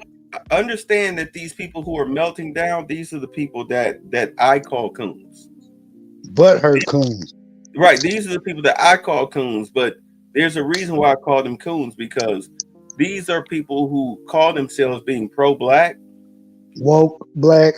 But here's the thing about pro-blacks that I've learned being conscious is that pro-blacks defend, promote, and protect degeneracy. And they like to hide their failures behind the veil of racism. Everything is about race. That's why, like, remember when you used to hear people say you had to work 3 or 10 times harder than a white person in order to get ahead? Yeah. That's because a lot. Let's just be honest. Not only was the education not there, but also the work ethic wasn't there. So in order to cover up for the lack of education, your work ethic had to be amazing. All right. Your work ethic had to be amazing because you didn't have the education. And now that you have the quote unquote education, as we see what it is, like you said, entitlement, that comes from laziness. That comes from intellectual laziness. You don't want to do the work. This is the whole situation with Elon Musk and the Doge, and you need to do the email and the end of DEI and whatnot, which benefited white women and their white gay counterparts more than black women who got the crumbs. This is why they're being removed, because you're following these people, these Democratic black people are following the leads of Democratic white people who are very lazy, very entitled. I mean, look at the average white female Democrat. Do they look like, I mean, sexual preference, racial preference aside, do these land whales look like something you would stick yourself in as a man, as a black man? No. Get limp at the sight of them. Get nauseous. Get a migraine just looking at them. And they're Karens at that. That's a double turn off. Yeah. No. AB? The skinny ones too. Don't discriminate. I was about to say the skinny ones they seem to have a mental disorder. Something is off with them. Yeah. Trust me, I've had my dealings with white women. Of course, you know, me being part of the liberal circles, although I'm an independent, Obama made sure of that. But yet I'm dealing with liberal white women, and it was no different than dealing with a ratchet black chick. It was no different. Don't talk about Amber Heard like that. The only difference was that I was in Ohio and I had to worry about them possibly pulling you know, some type of racial crime on me.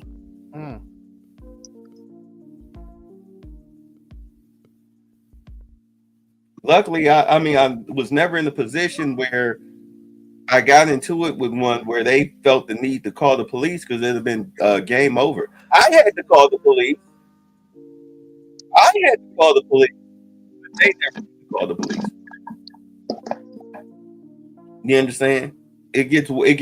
Trust me, they are just as, if not more, psychotic than the average Democratic white female. And if you all pay attention, if you notice, you don't see a lot of conservative black men and women doing stupid stuff out here in these streets. Did you know? You ever know? Oh no.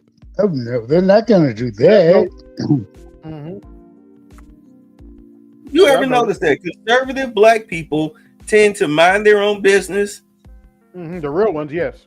Yeah, they tend to stay in the house. They work. They put their money up. They make smart moves. They raise their children. The men don't put up with no mess. And in all honesty, this is why that 77% really bothers me when it comes to the voting numbers, because it's like black men on all men, really, unless they like biting pillows or they've been brainwashed into this prostitute culture. They were raised by a prostitute. They lean very conservative because men are supposed to be logical and in control of their emotions. They're supposed to be thinkers, builders, protectors, doers, not out here with a cat brain. Not out here, and this is the very problem that plagues us as black men, is that we come from, thanks to the Democrats, a welfare society where our mothers prostituted herself. It didn't matter whether she laid down for the $40 or not. In some form or fashion or another, you're in the house with her. She's getting ready for a date, or she has a boyfriend. And the way that she talks about the boyfriend or the date before she leaves, whether she's on the phone or she's talking to the daughter or whatever, a friend in the house, whatever, the way that she moves, the way that she talks when the guy is not around, it's that of a prostitute. She's playing the game. She got 5 men on rotation. One do the car, one do the house. You know what I'm saying? One cut the grass, one is the food guy, and one does the midnight stroking. Is that 4 or 5? Whatever. Don't forget about the one who cut the little boys' heads. Yeah, the barber.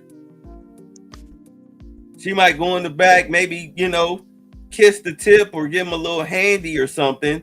Or maybe might make him think that he gonna get it. Mm-hmm. Some of these dudes, they be so thirsty. You know what? You have dudes who are over the age of 25. They are so.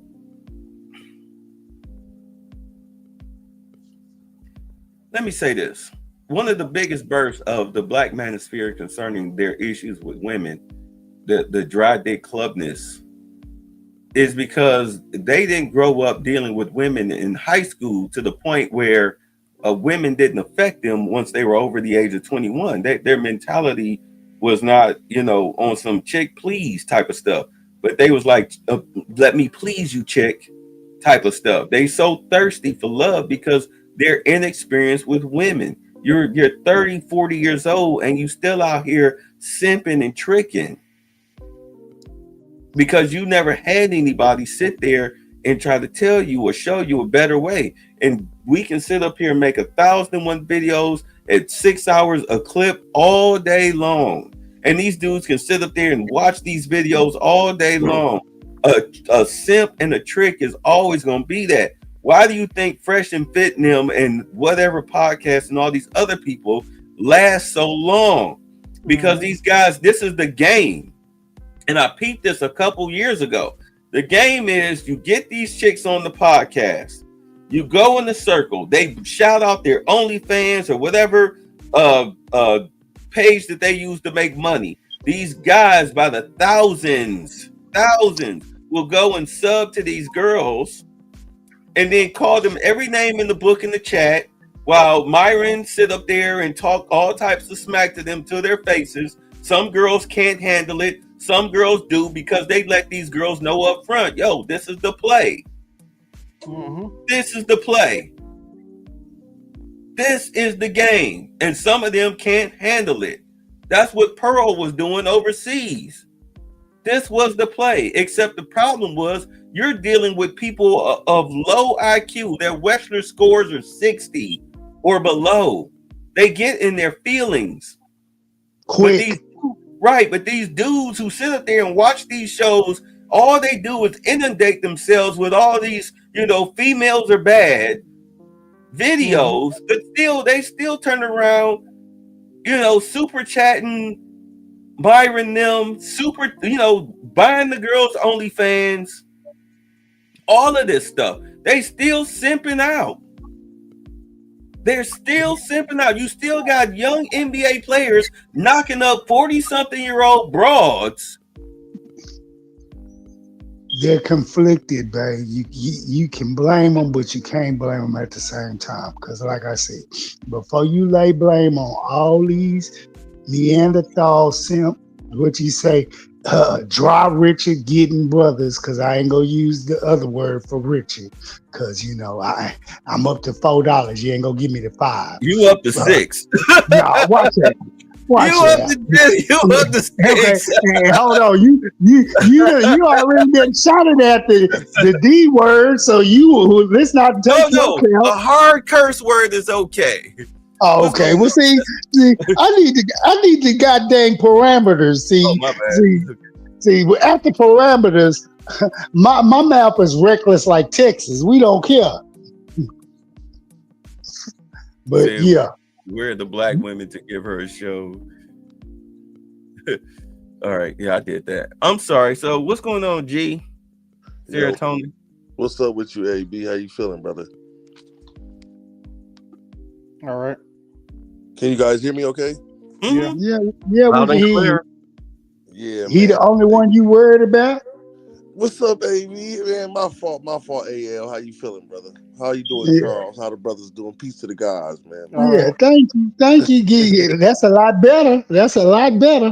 Yeah, peace to the guys. Like this goes into what we've been talking about for the last couple of days on all the different panels, right?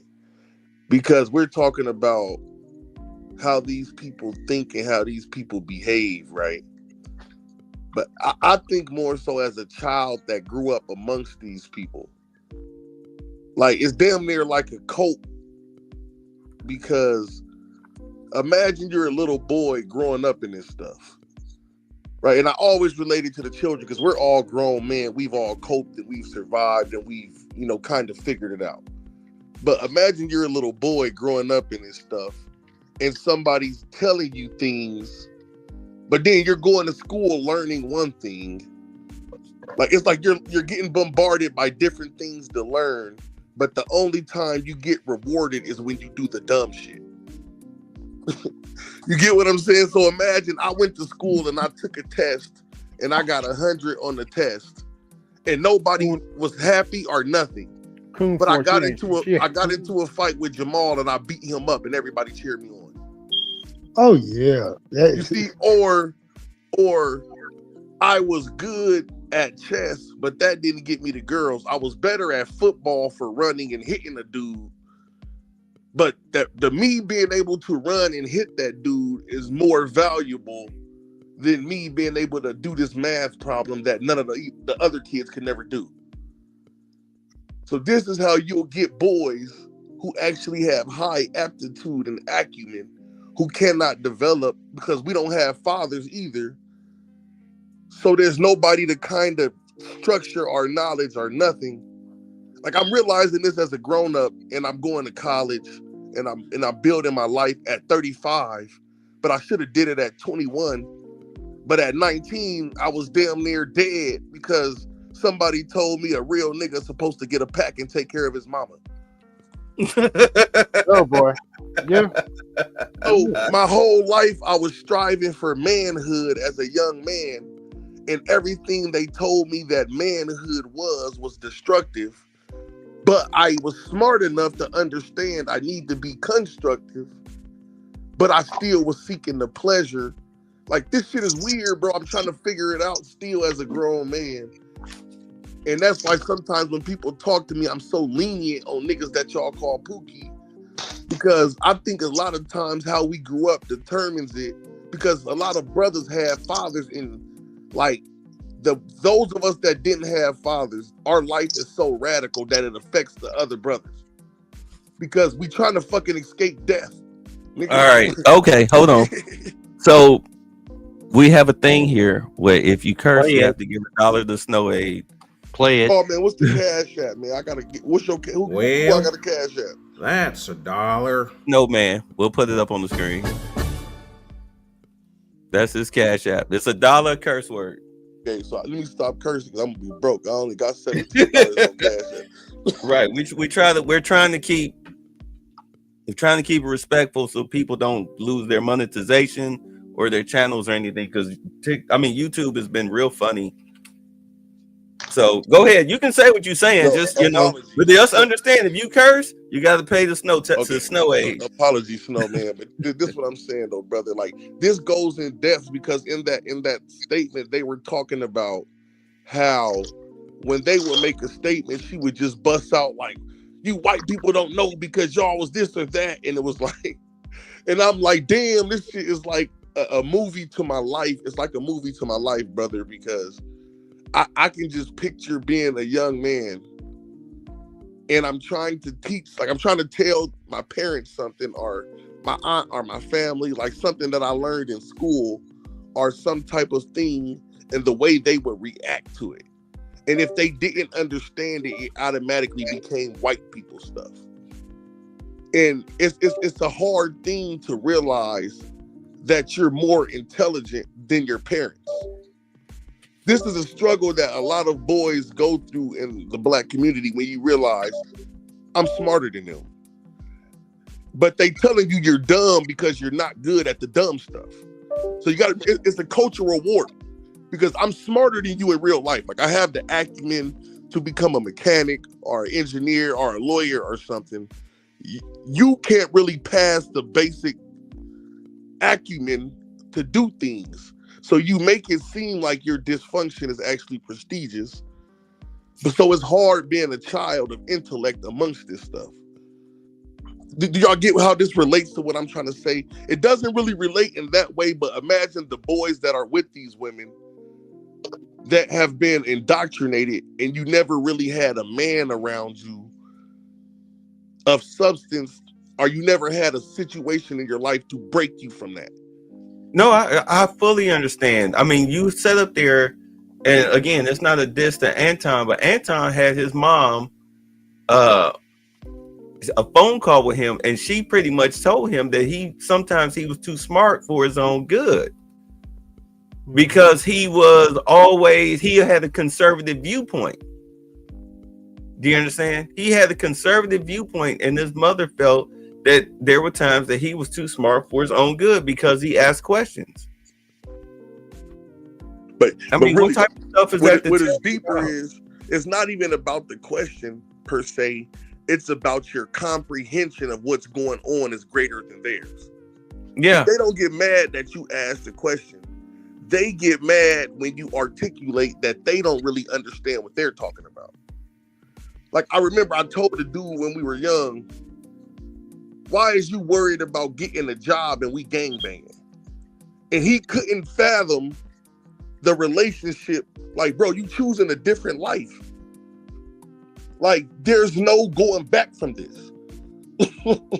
Like, they couldn't. And then when I got older, it took me a long time to realize they don't understand.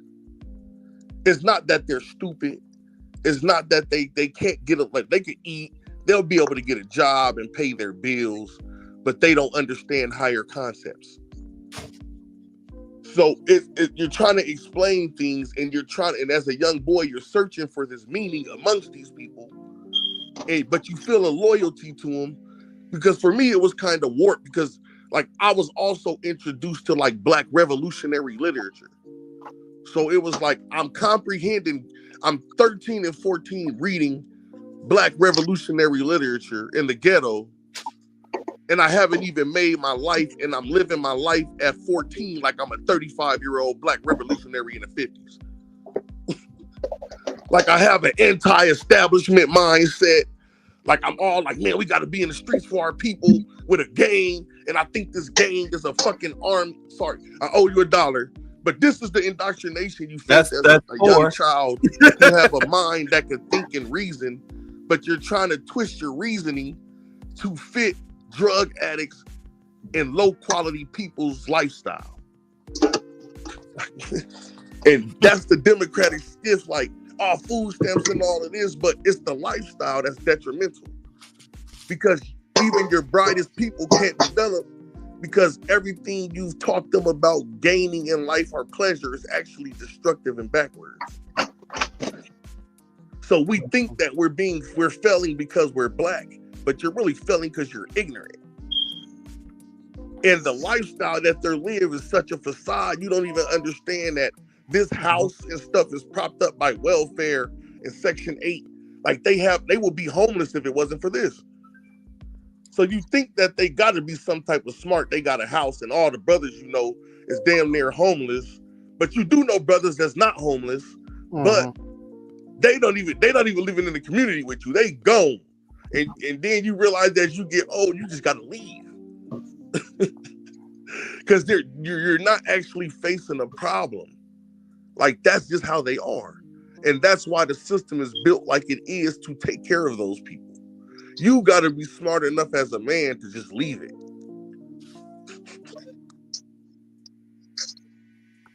You got it out? You got it off your chest?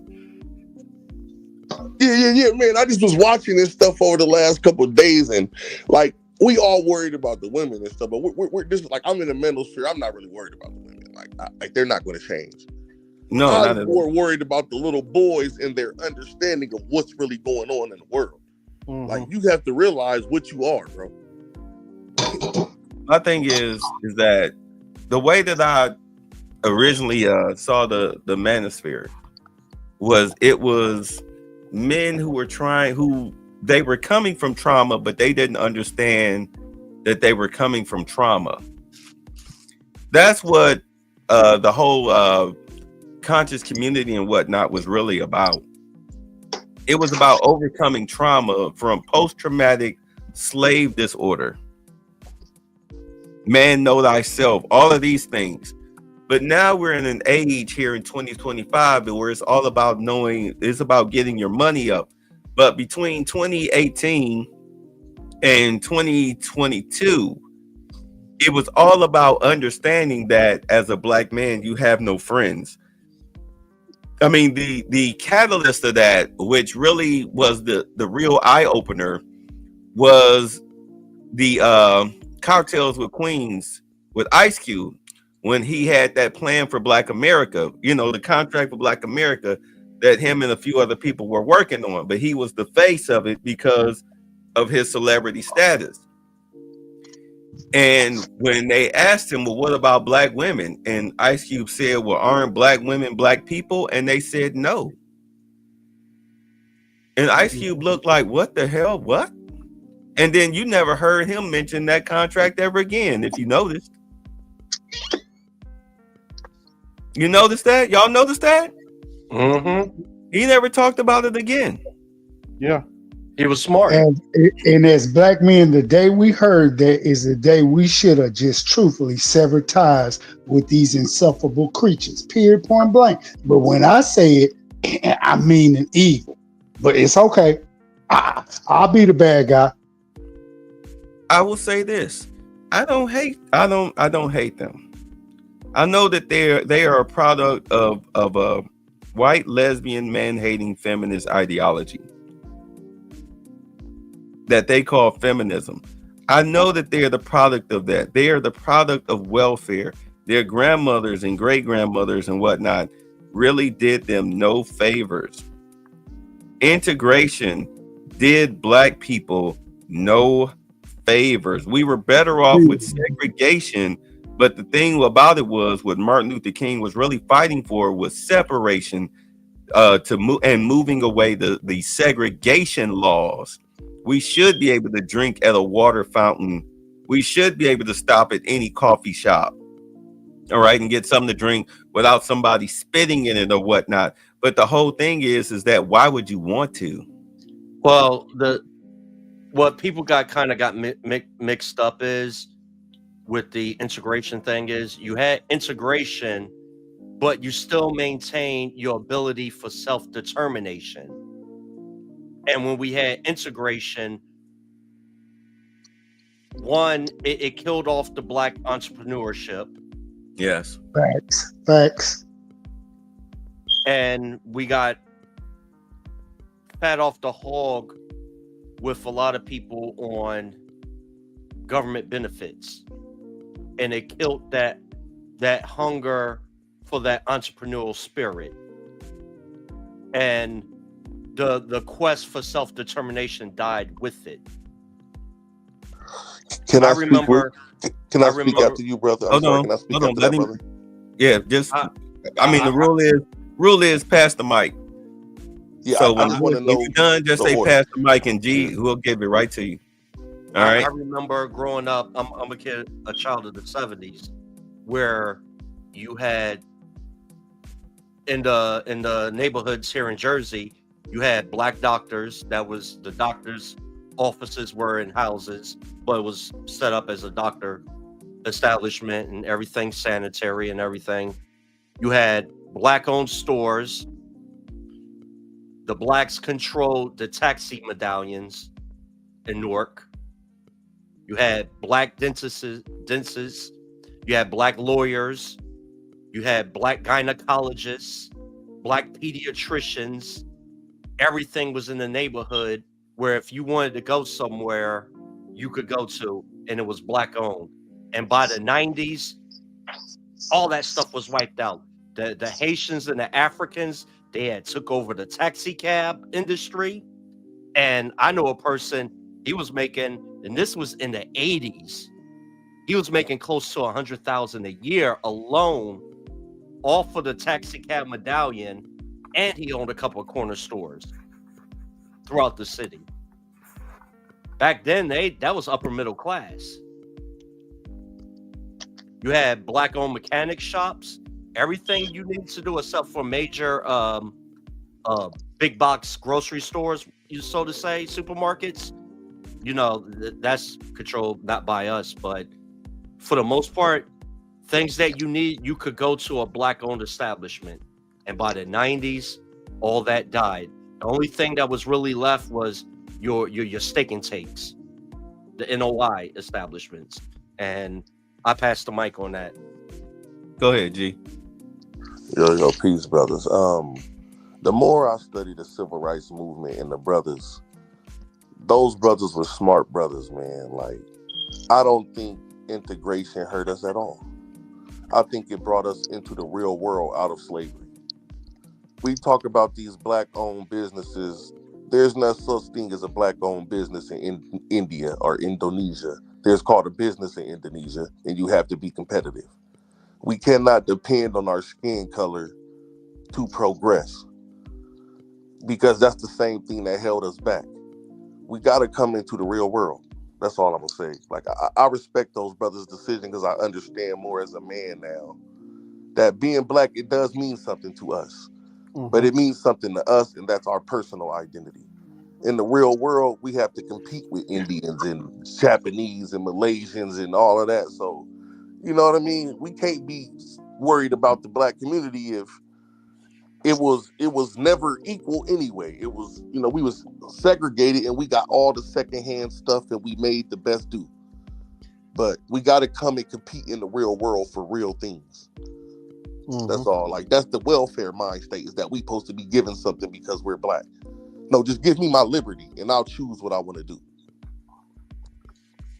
Well, I understand where you're coming from. Thing about it is that not everything, and do understand that we don't argue here. We just share a difference of opinion and we respect each other's opinions on it. All right. So understand that what I'm about to say is not an attack. It's just from the viewpoint that I'm coming from, Of course, not everything was secondhand. It was, we built towns, cities. We had whole neighborhoods that were outshining the average white persons, especially the liberal / Democrat white people who were normally what you see now, a bunch of poor, degenerate bastards. Not saying that there aren't any that are on the conservative side, because there are, but the majority of the people that burned down our towns and our cities and raped our daughters and wives and mothers were of Democrat ideology. They were liberals because they failed to see us as human beings. The issue is that although we did have a lot of great things going on in a lot of pockets, unfortunately, when integration was allowed, thanks to the Republican Party, what happened was a lot of white man's ISIS coder people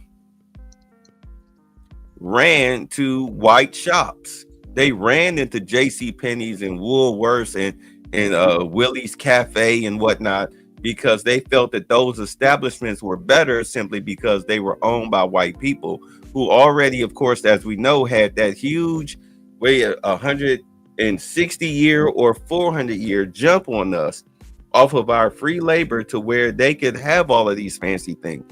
But now in today's society, yes, things are equal. We didn't have to compete with the Indians or the Asians or whatnot back in the 40s, 50s, 60s, 70s, etc., until we started, well, not we, but until the federal government started making them dump their businesses in our neighborhoods. That's when we really had to compete with them. You didn't have a lot of Asian stores or Indians from India or Arab stores in our neighborhoods until late 70s, early 80s. I mean, look at the whole situation with Rodney King. You had Asians, Koreans on the rooftop with rifles. But a lot of the damage that happened, whatever black-owned businesses were in those areas, they were completely destroyed. So yeah, I mean, no, we cannot lean on our racial makeup for prosperity. But there is the one thing that is definitely a lie is racial harmony and unity. That is a whole lie. I 100% agree with you on that. That's a whole lie. And this is, can I get in real quick, brother? Yes, go ahead. And I feel what you saying, but I'm gonna take a stance from them. Shit, they not like us anyway. If you don't understand the position that we're in as a group of people enough to support your people, you're not like us anyway.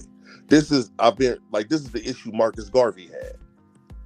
It doesn't matter how prestigious he wanted to be if the people didn't want to be part of it. And when he built the thing, the Gold Star Line, they still took the bribes from the white people. They not part of us anyway. See, it can't be about the money when you're trying to rise if we already know how to make money.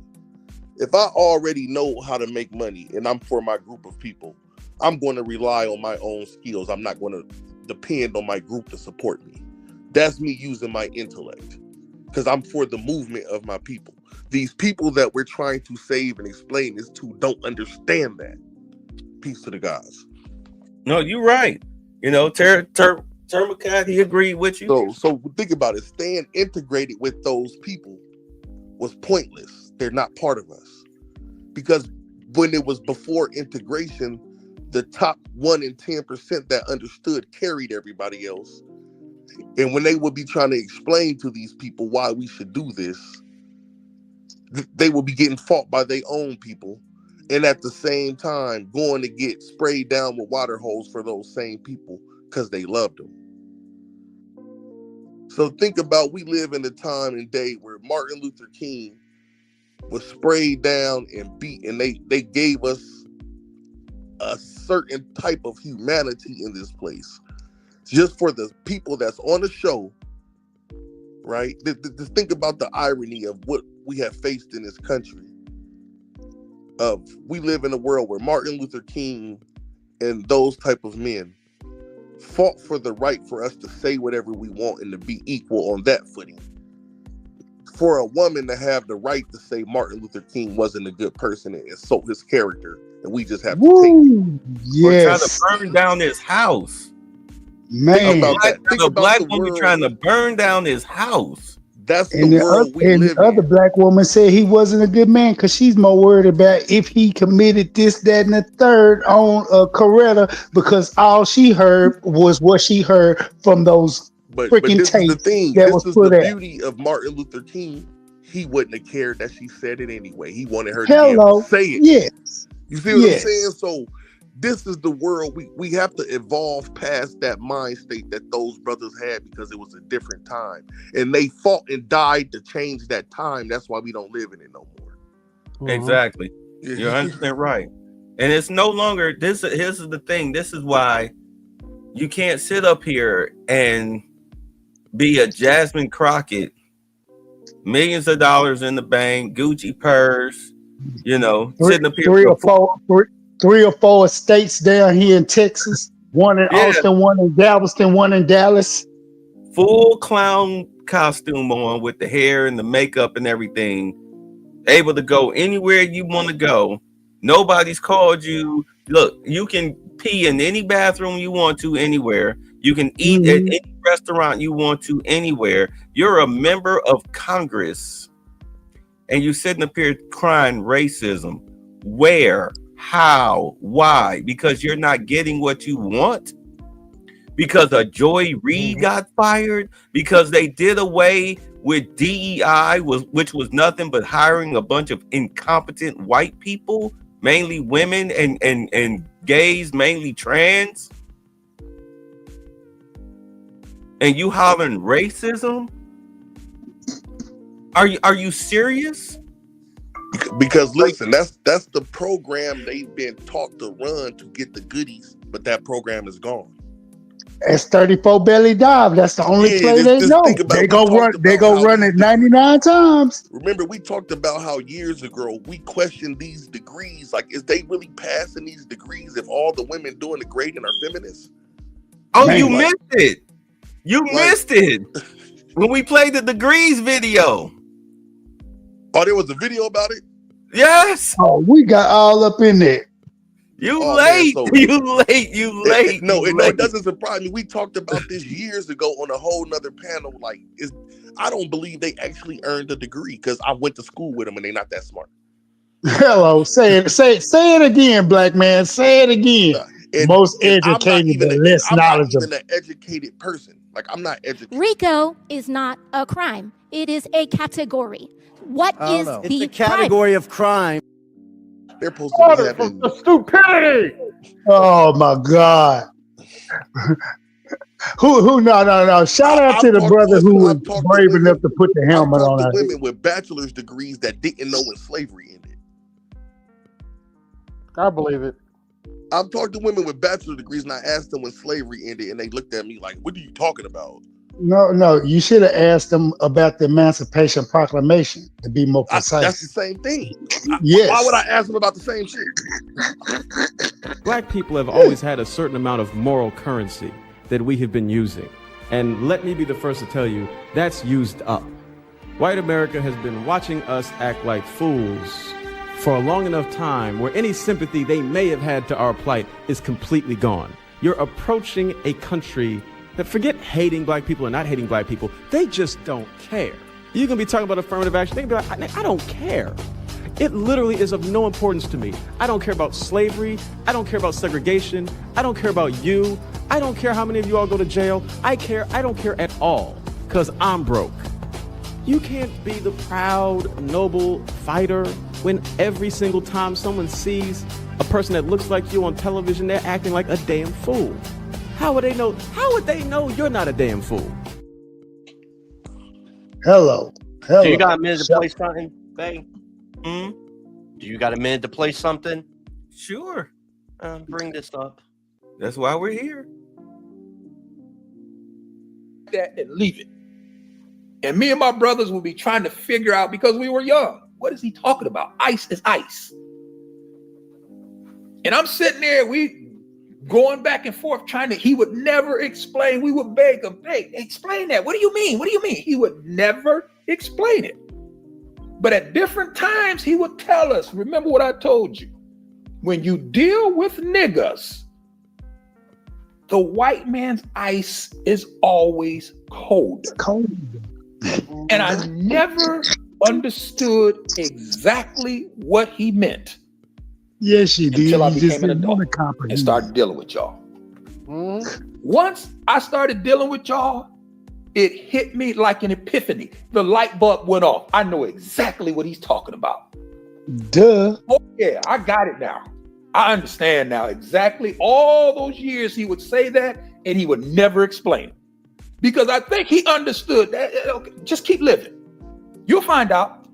I'm not gonna tell you. You're gonna find out on your own. When you deal with this nigga, The white man's ice is always colder. Never would explain it. But after dealing with y'all, I see exactly what he was saying. And this ties into y'all's thinking. There's something wrong with this Negro's mind. And when you look at this meme, because I didn't really go into the meme in the last video, but I'm gonna go into this video. And it's gonna tie into everything that I just told you. It will let you know that there's something wrong here. Is when you look at this Negro and look at the scenario. Now, the Negro wants a hot dog. Oh, I remember this He one. wants a Frankfurter. Yeah, this one's He wants classy. a Hebrew National. He wants a ballpark Frankfurter, whatever it is he wants. He wants a hot dog. He walks into the white man's shop. White man say, hey, listen, man, my hot dogs are $3.75. That Negro will reach in his pocket, pay that $3.75 with a smile on his face. Likewise, he go to the Arab. I want a hot dog. Arab tell him, listen, my hot dogs are $3.75. That Negro will reach in his pocket, pay that $3.75, and leave him a tip. He go to the Asian man. Asian guy tell him, listen, man, my hot dogs are $3.75. He reaches in his pocket, asks for 2 Cokes, pays the price.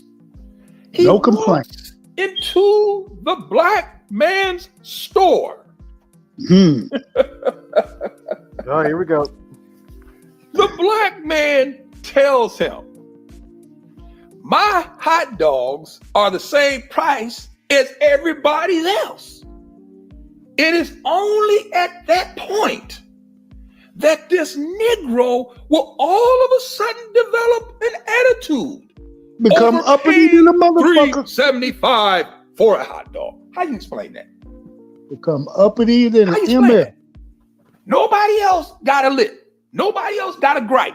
Nobody else got any kind of back talk. The only person who's going to get that back talk in that lip is a black establishment. And y'all wonder why you can't have black stores in black communities owned by black people. You can't even For one, you advertise niggas- you a black business. It's pointless. No, That's you correct. said I don't it. do no For business. Now one, you you said it. African Lit it up. Americans aren't gonna support them. For 2, y'all gonna go in those stores looking for a hookup. Now the dude is in business, guy. He's in Same as the business other to turn a profit. Same He's as the not other doing this three. for his health.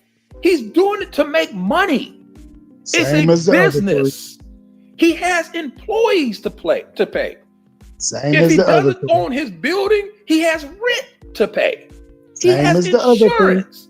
So he cannot pay all of that, giving you a hookup.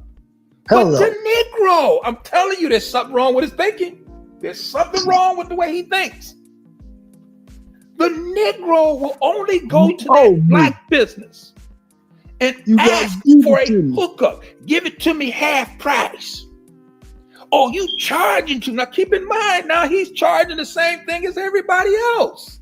Mm-hmm. You done bought 3 hot dogs from an Asian guy, the Arab guy, the White white man, and they charge the same price. No lip service You whatsoever. only have a problem when you get it from a black man. And once I started seeing y'all in action, it was at that point that I understood what my father meant by to this Negro, or excuse me, to this nigga. The white man's ice is always colder. His hot dogs are just a little bit better. There's just something about his hot dog. Well, wait a minute, he's using the same hot dogs that I'm using. He's using the same bun. He has the same condiments. He cooks them in the same temperature. They're the same hot dogs. No, it's just something about his hot dog. You know what? This black man can actually go to that white man and tell him, hey, listen, I want 10 of your hot dogs. Okay, I ain't got no problem with you. You want 10 of them? I'm gonna sell you 10 of them. And that black man can take those 10 hot dogs from the white man, put them in his case, and here come Bubba, Leroy, and Skillet. Now they don't know that this is the same hot dogs from the white man. And that Negro can sell those hot dogs to those Negroes.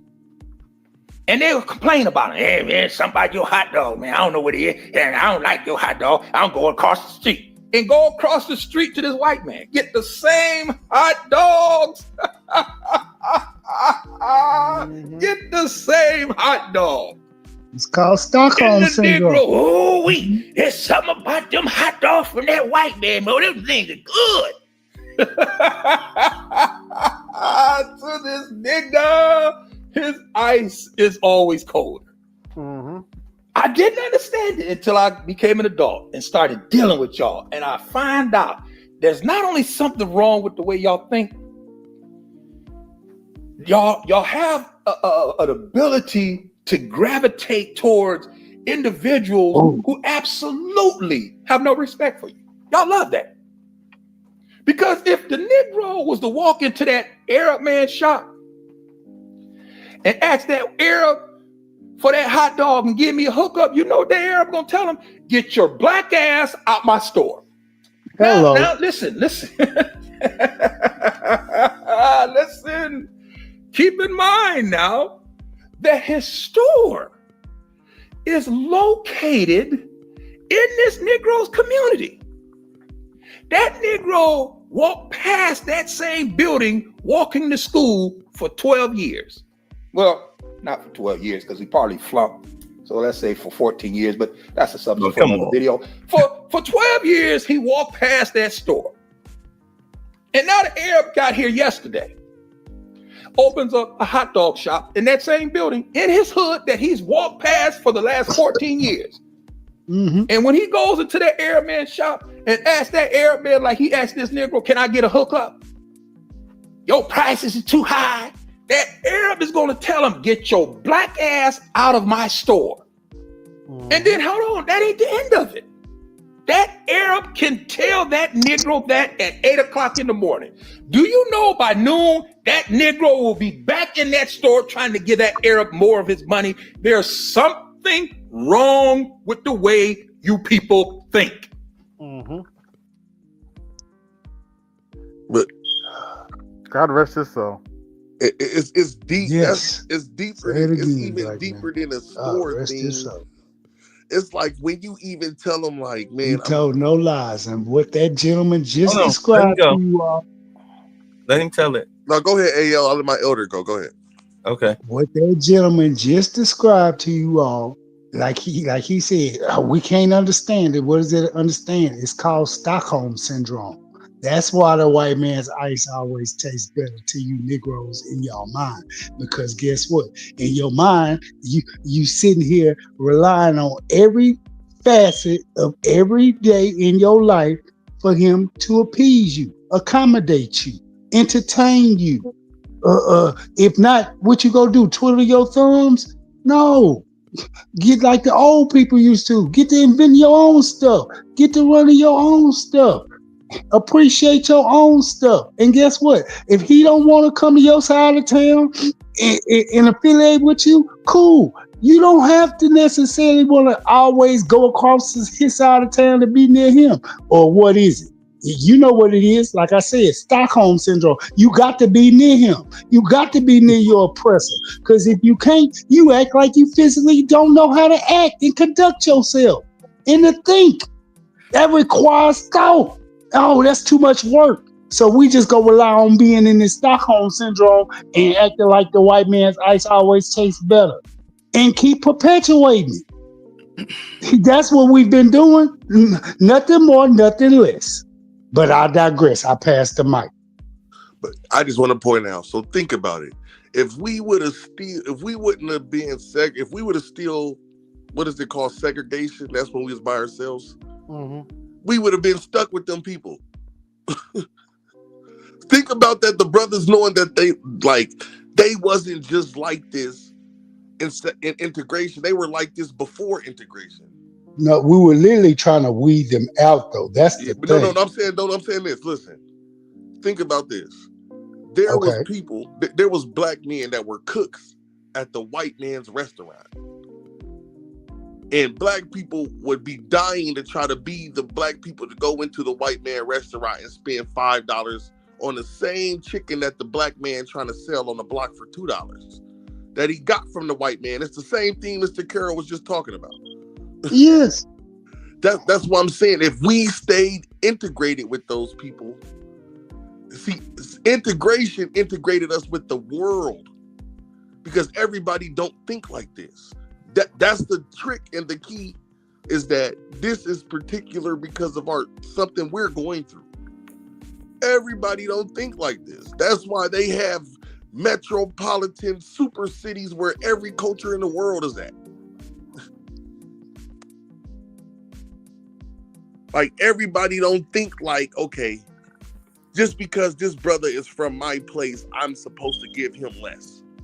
Like, that's something particular to these group of people that we were stuck with. Like, the people that'll take, like, some of us would have went and marched with the brothers at the civil rights movement. And everybody fights to fight their own way. I'm not going to judge no black person for how they choose to live their life.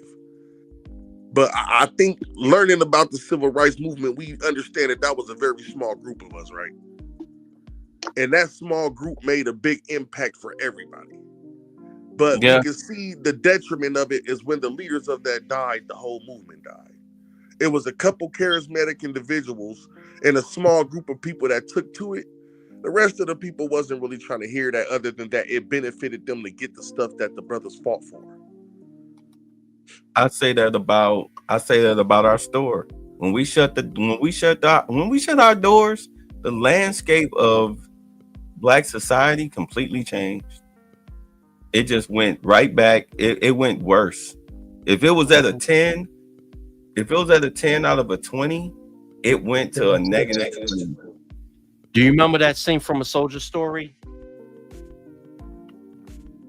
Which scene? You know wait, I got it right up here. Hold on. You know the damage one ignorant Negro can do? Oh yeah. Oh, when Sarge was giving his spiel. Yeah. I have that up right now. Yeah, but see,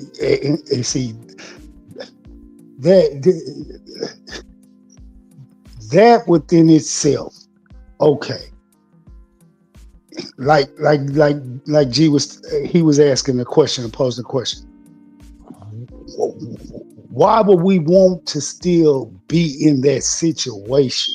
That's the situation Sarge was getting at. He was trying to be the upright, upstanding soldier and trying to pull himself up out of the muck and the mire while facing all forms of the discrimination. But yet still, he sees the shucking and jiving brother who's just happy to be there, happy to have a pair of boots, happy to have a uniform on, just there, getting his three hots in a cot, and not understanding, okay, look, you're where you at because of all the detriment I had to go through. But you being here, I despise it, in which I'm not saying it's right, but this is the mentality that we was carrying amongst ourselves that led to this, all right, that situation that he also described with. You got a few who trying to do right, but you got the masses who just sitting back, give me, I want the handout, I want this, I want that, no matter what. I mean, that's the conundrum of it all. You got Negroes who want to do right, Negroes that don't want to do right, but they got us all lumped up amongst ourselves. And this is when I was trying to hit the G while ago, where we were at a point where we were trying to weed out these type of Negroes and keep our most prominent, forthright, good thinking Negroes in this era. But yet still, you had those Negroes who were, all right, you got lesser than Negroes versus the more higher educated ones. You needed to find a way to mesh the two together, but yet and still, They were clashing and fighting. That kept this in a situation of where at this point it's a total abomination, because once they put one word, 3 letters into a sentence, into a bill, sex, they ran hog wild. They realized, okay, we don't have to listen, we don't have to communicate, we don't have to participate. We're gonna use this new word. It's called choice. I got a choice. And it's no more having to listen to my elder or listen to. So this is what you get. All this it balls up into that Stockholm syndrome. The white man's ice tastes better theories. All of it does. You cannot run away from this. It is what it is. All right. Like us on the panel, we're high level thinking, thoughtful, bright, articulate, well spoken, analytical minded men. Can you go outside of your residence or wherever you at right now and find you 10 other like-minded individuals such as ourselves? Just grab them up right now. Men, you can't. Why? Because they have melted us into, you're going to think like this, you're going to move like this. We have been indoctrinated to do this. So guess what? You're stuck in the muck and the mire with us, crabs in the barrel syndrome mentality, and we're not going to let go. And we don't care how we do it to bring you down via proxy violence from the mother, the sister, the daughter, the nieces, or we just leave you at the whim of having lack of knowledge because we didn't want to partake and give it to you and instill it in you. And we shunned it from you, like G was saying, to the point where, all right, I'm an aimless walking vessel going through this world trying to figure it out. And as I'm trying to figure it out, I done effed up. Let me try again. Oh, I done effed up here. Let me try again. Oh, I done effed up here. I'm trying again. This is all, we're stumbling through the dark as black men of mankind, period.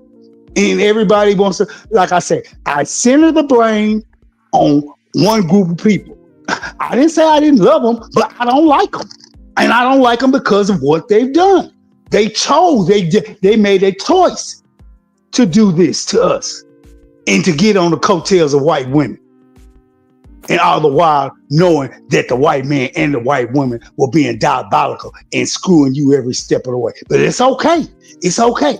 As long as we get ours. So says the women of Fox Soul told Ice Cube. As long as we're subset, we're not like you. We're not. White men had told us for 60 years, we're more important than you. Mm-hmm. So guess what? Deal with it. But guess what? We've been showing you. By the way, we turned our backs, we voted in our own best interest, and we're allowing what's going on in today's society to take place. And guess what? We're not shedding a tear. We don't care. And guess what? In the mortal words of the master educator, shout out to BGS. Let this shit burn. At this point, let it burn down. This is Earth. It will recreate itself. From the ashes, the phoenix shall rise again. Let it be. We overthink this stuff too much. They have put us in a situation now to the point where, guess what? Let it go. But guess what? It's too many of us who've been in this gynocracy pattern hole mindset. We got to feel some way for our mamas. We got to feel some way for our sisters. We got to feel some way for our daughters, our nieces. What about them? No. At a certain point in your life, you got to start moving and thinking in a black pill manner and fashion. I'm not saying it's right, gentlemen, but you must come to a point in your life where you have to understand. They put us in a no-win situation. And that's why I want to say to AL, like, I love women. I don't think women are evil or bad. I think that they're women. And I think a lot of us as black men, we were miseducated on top of the abuse we got too. We got abused though. Don't get it messed up. We did get abused. A lot of trauma. Yeah, we did get abused, but we got abused by, like, we know it came there, but we got abused from everybody. Not just the women, but from the men, from our men, from their men, from Mexican men. We just got abused in certain ways, in certain situations with everything. Your worst abuser is the person that you thought loved you. Yeah, and that's okay. But that's okay. Like we could grow past that because they're just people. They're just people, man. We got to grow past it because they're just people, and they're not evil. They're not. They're our mothers. They're our sisters. They're our aunts. And listen, and they're just human. Well, let's be honest. There are some evil, and that's okay. And listen, some of us come from evil people, bro. That's just what it is. Yeah. Some of us come from drug addicts. Some of us come from doctors. Some of us come from engineers. But some of us come from murderers. Violent households. Yeah. Neglectful households. But it doesn't really matter. Abusive households, be it psychological, emotional, whatever. Yeah. Hey, babe, I'm about to step down. I'll catch you later. All right. It was good having you. All right, baby. All right. Catch you another night. But that's the thing. That's why integration was so perfect, because it brought us into the world. Now we've been segregated. We gave you your little black pocket for you to get the confidence to understand that you can achieve everything you want to achieve. Integrate and go to the world, black man. And I'm gonna get up out of here with that. Peace. It was good having you, G. Good having you. All right. So what's going on, International J? You've been super quiet. Did he go to sleep? I know Charles is unconscious. What's up? Look, you sound like you rolling off the couch. What's up? How you doing, brother? I'm good, bro. How about yourself?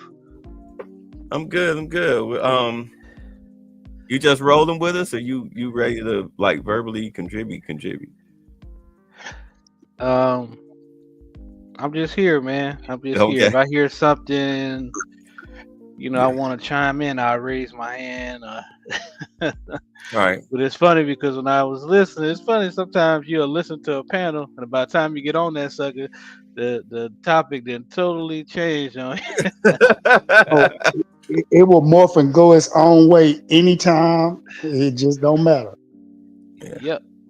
So, Lewis, you want to play that real quick so we can get back to this Joy Reid situation? You could put it down. I don't know if we're gonna get, because they got the thing from the movie. It might mess us up. All right, I'll play it. All right, let's get back to this, y'all. Yeah, her ratings sucked. Understand, this is the Joy Reid crash out party right now. Okay, so to get y'all back up on what's going on. And boy, my was black folks. Was primarily black folks, and they only make up what? 12% of the country, and far left progressive black folks. Joy Reid has opened the door for so many other black hosts.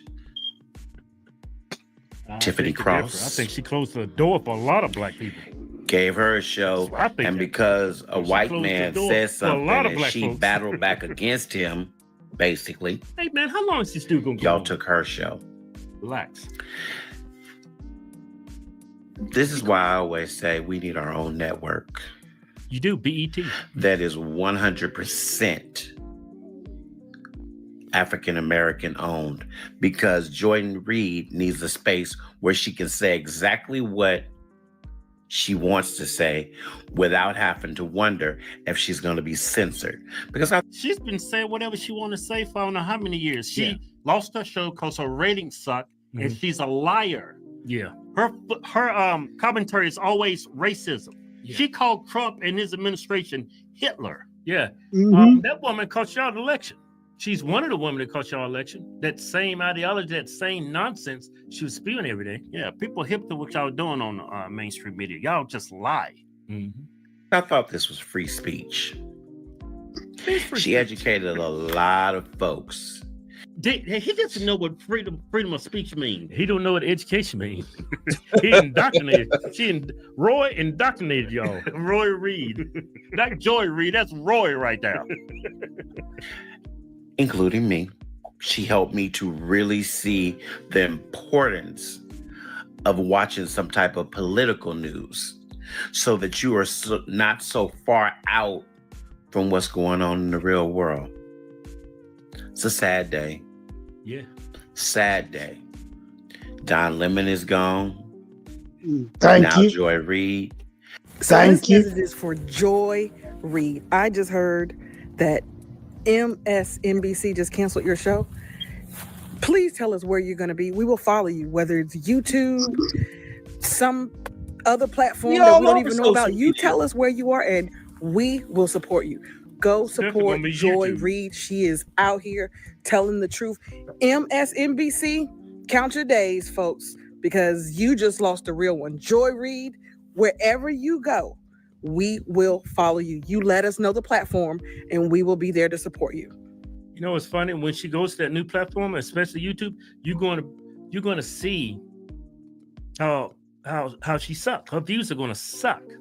Nobody's going to follow her. No network's going to pick her up. She like ruined her own reputation. She burned her own bridges by pretty much just lying to American people. Yeah. She go to CNN? Nope. She's not going to Fox. Where's she going? BET? Nobody watches BET. BET don't want her. You're going to see her real numbers when she go to YouTube. Yeah. YouTube numbers is don't a lie. great equalizer. Let's be honest. Well, I don't know. I think those videos on TikTok. All right. Let's be honest. YouTube is the great equalizer. You see how... Facts. Yeah. You see how Don Lemon, how his numbers suck, not just on YouTube, but he's mainly an X guy. He's mainly on X, and his numbers suck. Every time he posts a video or whatnot, the negative comments just outweigh the positive. Just like with The View, you go on YouTube where they post clips of The View, and the negative comments just flooded. And from what I understand, The View, they just had to shake up.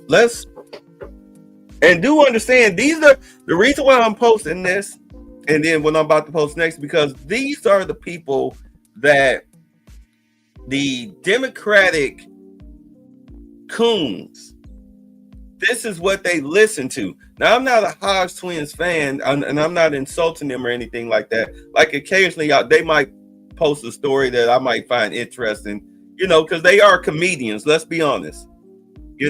I mean, their comedy isn't everybody's cup of tea, but, they can be funny in their own right. But you don't, how can I say this? You don't hang on to every word that these people say. You don't take what they say, and I'm speaking in general. You don't take what they say as gospel.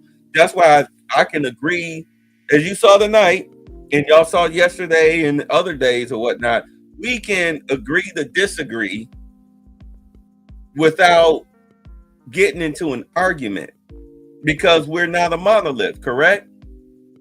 Yep. Right. But you have some people that'll defend other people's opinion to the death. And it's like, how do you not come out of your bubble and realize that these people,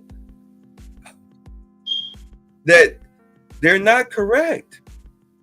They're like just completely wrong. Okay, let's get to it. Let's just get to it. Let me stop. This isn't just about. And this comes to us courtesy of Vince Dow. All right, it's an Asian guy. Oh, I thought I was subscribed to him. All right. Food. No, it's not. This is sometimes people are born genetically larger. Agreed. I didn't mean to. No, I know you didn't. Yeah. But I want to say this to RFK. That's his name. Because you're setting folks up for shame. Yeah. That's what you're trying. Maybe you don't know you're doing. I'm going to give you the benefit of the doubt. I'm going to say you don't know, you don't realize what you do to people when you say stuff like that, because it doesn't work for everybody. And I'm going to show you, sir, because I weighed close to 300 less than 2 years ago. Yeah. And without the Mounjaro, this would not have happened. There you go. Take it off. Because she's a lazy witch. She's a lazy witch like most Americans. You don't want to work out. You don't want to put in the effort. You don't want to do anything. You want a gastro bypass surgery like my egg donor, or you want them to lipo suck this out or lipo suck that out and think that's the way, or get the BBL this or the BBL that. No, it's called old fashioned. Go get your ass in the gym.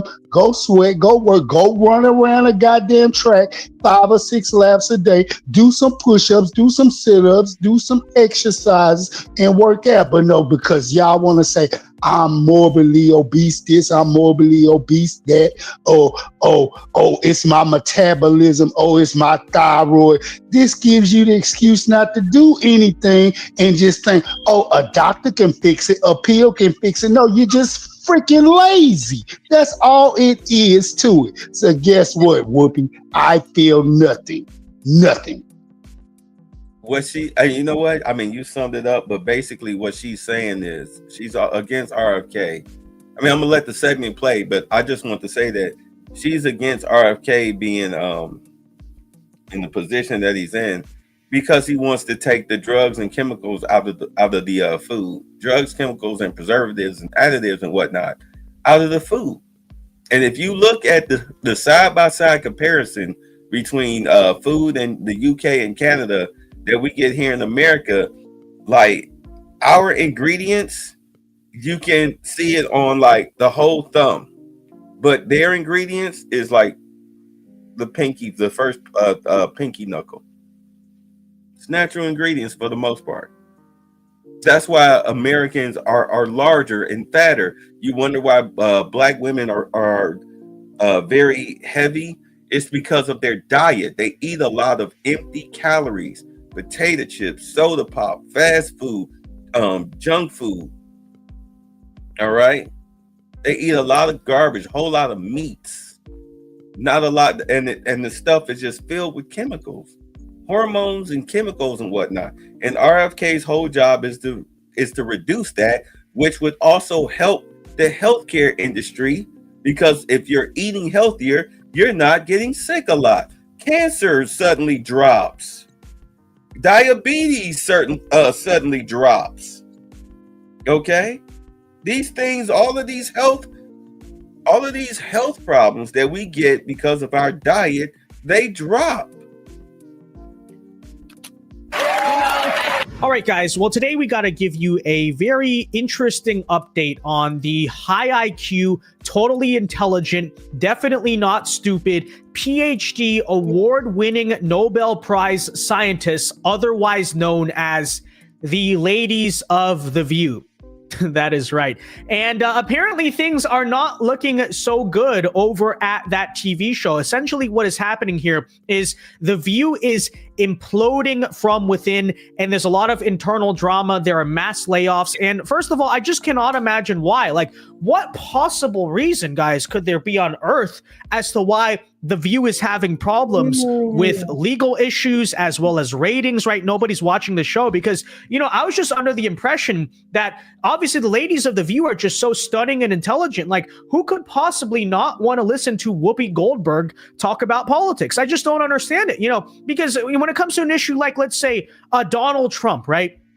I'm just a normal person. I'm just an ordinary low IQ peasant. I really wasn't sure what I thought about the president, but then I heard Whoopi Goldberg explain it to me. And as someone who, like her, is just one of the brightest political minds in the country, then I was like, oh, Whoopi, you're so much smarter than me. Now I understand. Okay, thank you for that. No, in all seriousness, we got to give you the actual story. I'm not just going to just troll or be sarcastic for the whole video, because that is true, right? There is apparently, according to page 6, massive tension mounting at The View as hosts are asked to dial back Trump criticisms. There are also layoffs going on, and the quote here is that morale is low. So we're going to tell you about this hilarious story here today, because apparently The View is it's on its last legs, right? The ratings are going down. They're struggling. They're being pushed to apparently very crappy buildings and whatnot. But first, guys, do us a big favor. If you enjoy the content, if you enjoy the coverage, hit that like button down below and subscribe if you are new. That reminds me, y'all be sure to post y'all links in the chat. so we can get your cross audience going. Hit the like button, subscribe, support your black male interests, please. Right. Yeah. Throw y'all links in the chat so that way everybody can, get up with you or whatnot. Because, we're not trying to be haters. We all want to share audiences, everything, because those of us that's up here, we don't live off of YouTube, but we're not trying to live off of YouTube. We're just like-minded brothers, but let's get to this.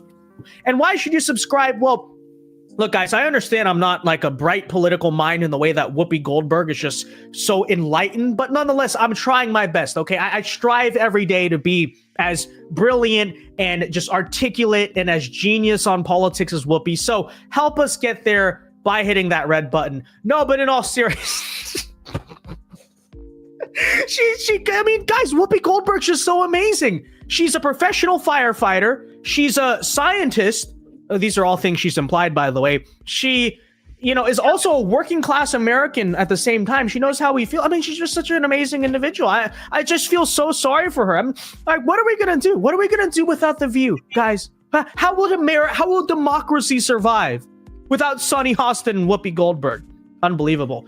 Okay, but let's read you this news story here today. So the talk show hosts on The View are apparently being pressured to tone down their criticism of President Trump after ABC's latest round of layoffs, the Post reported on Friday. An insider close to Whoopi Goldberg, Joy Behar, Sonny Hostin, Sarah Haynes, Alyssa Farah Griffin, and Anna Navarro exclusively told the Post that, quote, morale is low as cost cutting continues.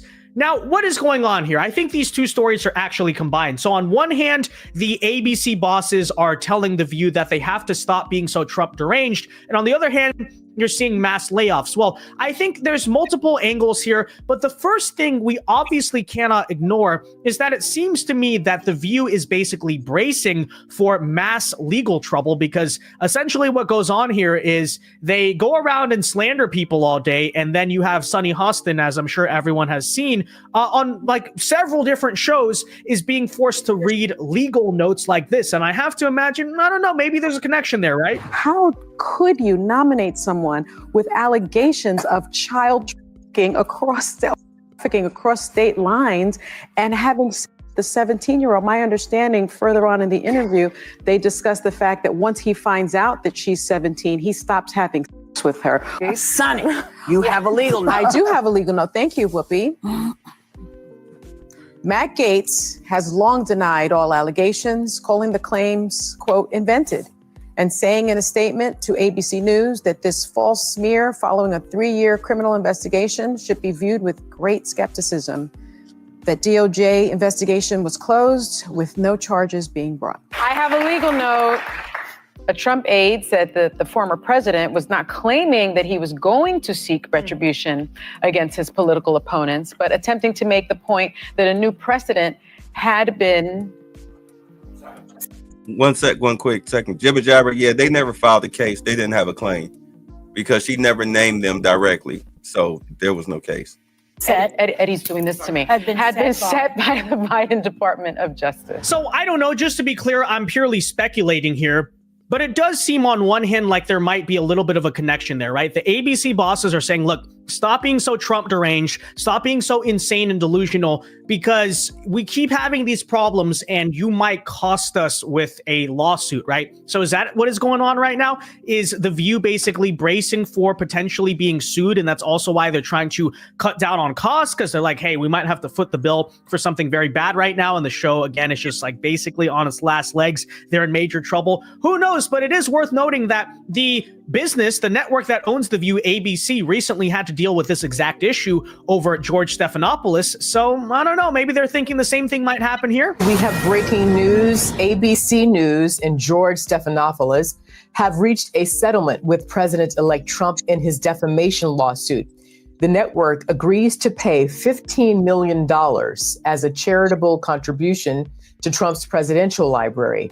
ABC and Stephanopoulos will also issue statements of regret as an editor's note to the March 2024 article and television segment that prompted Trump to file the lawsuit earlier this year.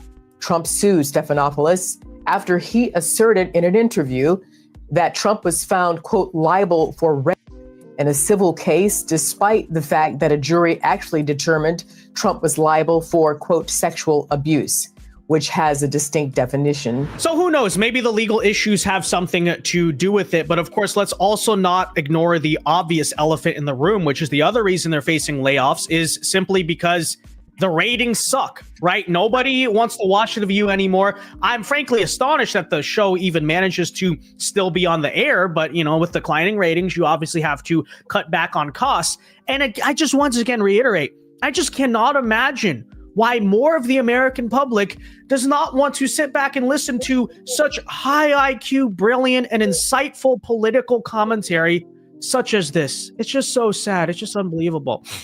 Up with it. Well, and by the way, egg prices are supposed to come down, not airplanes. Well, let me say someplace that could really use a lot of cutting. You know, Elon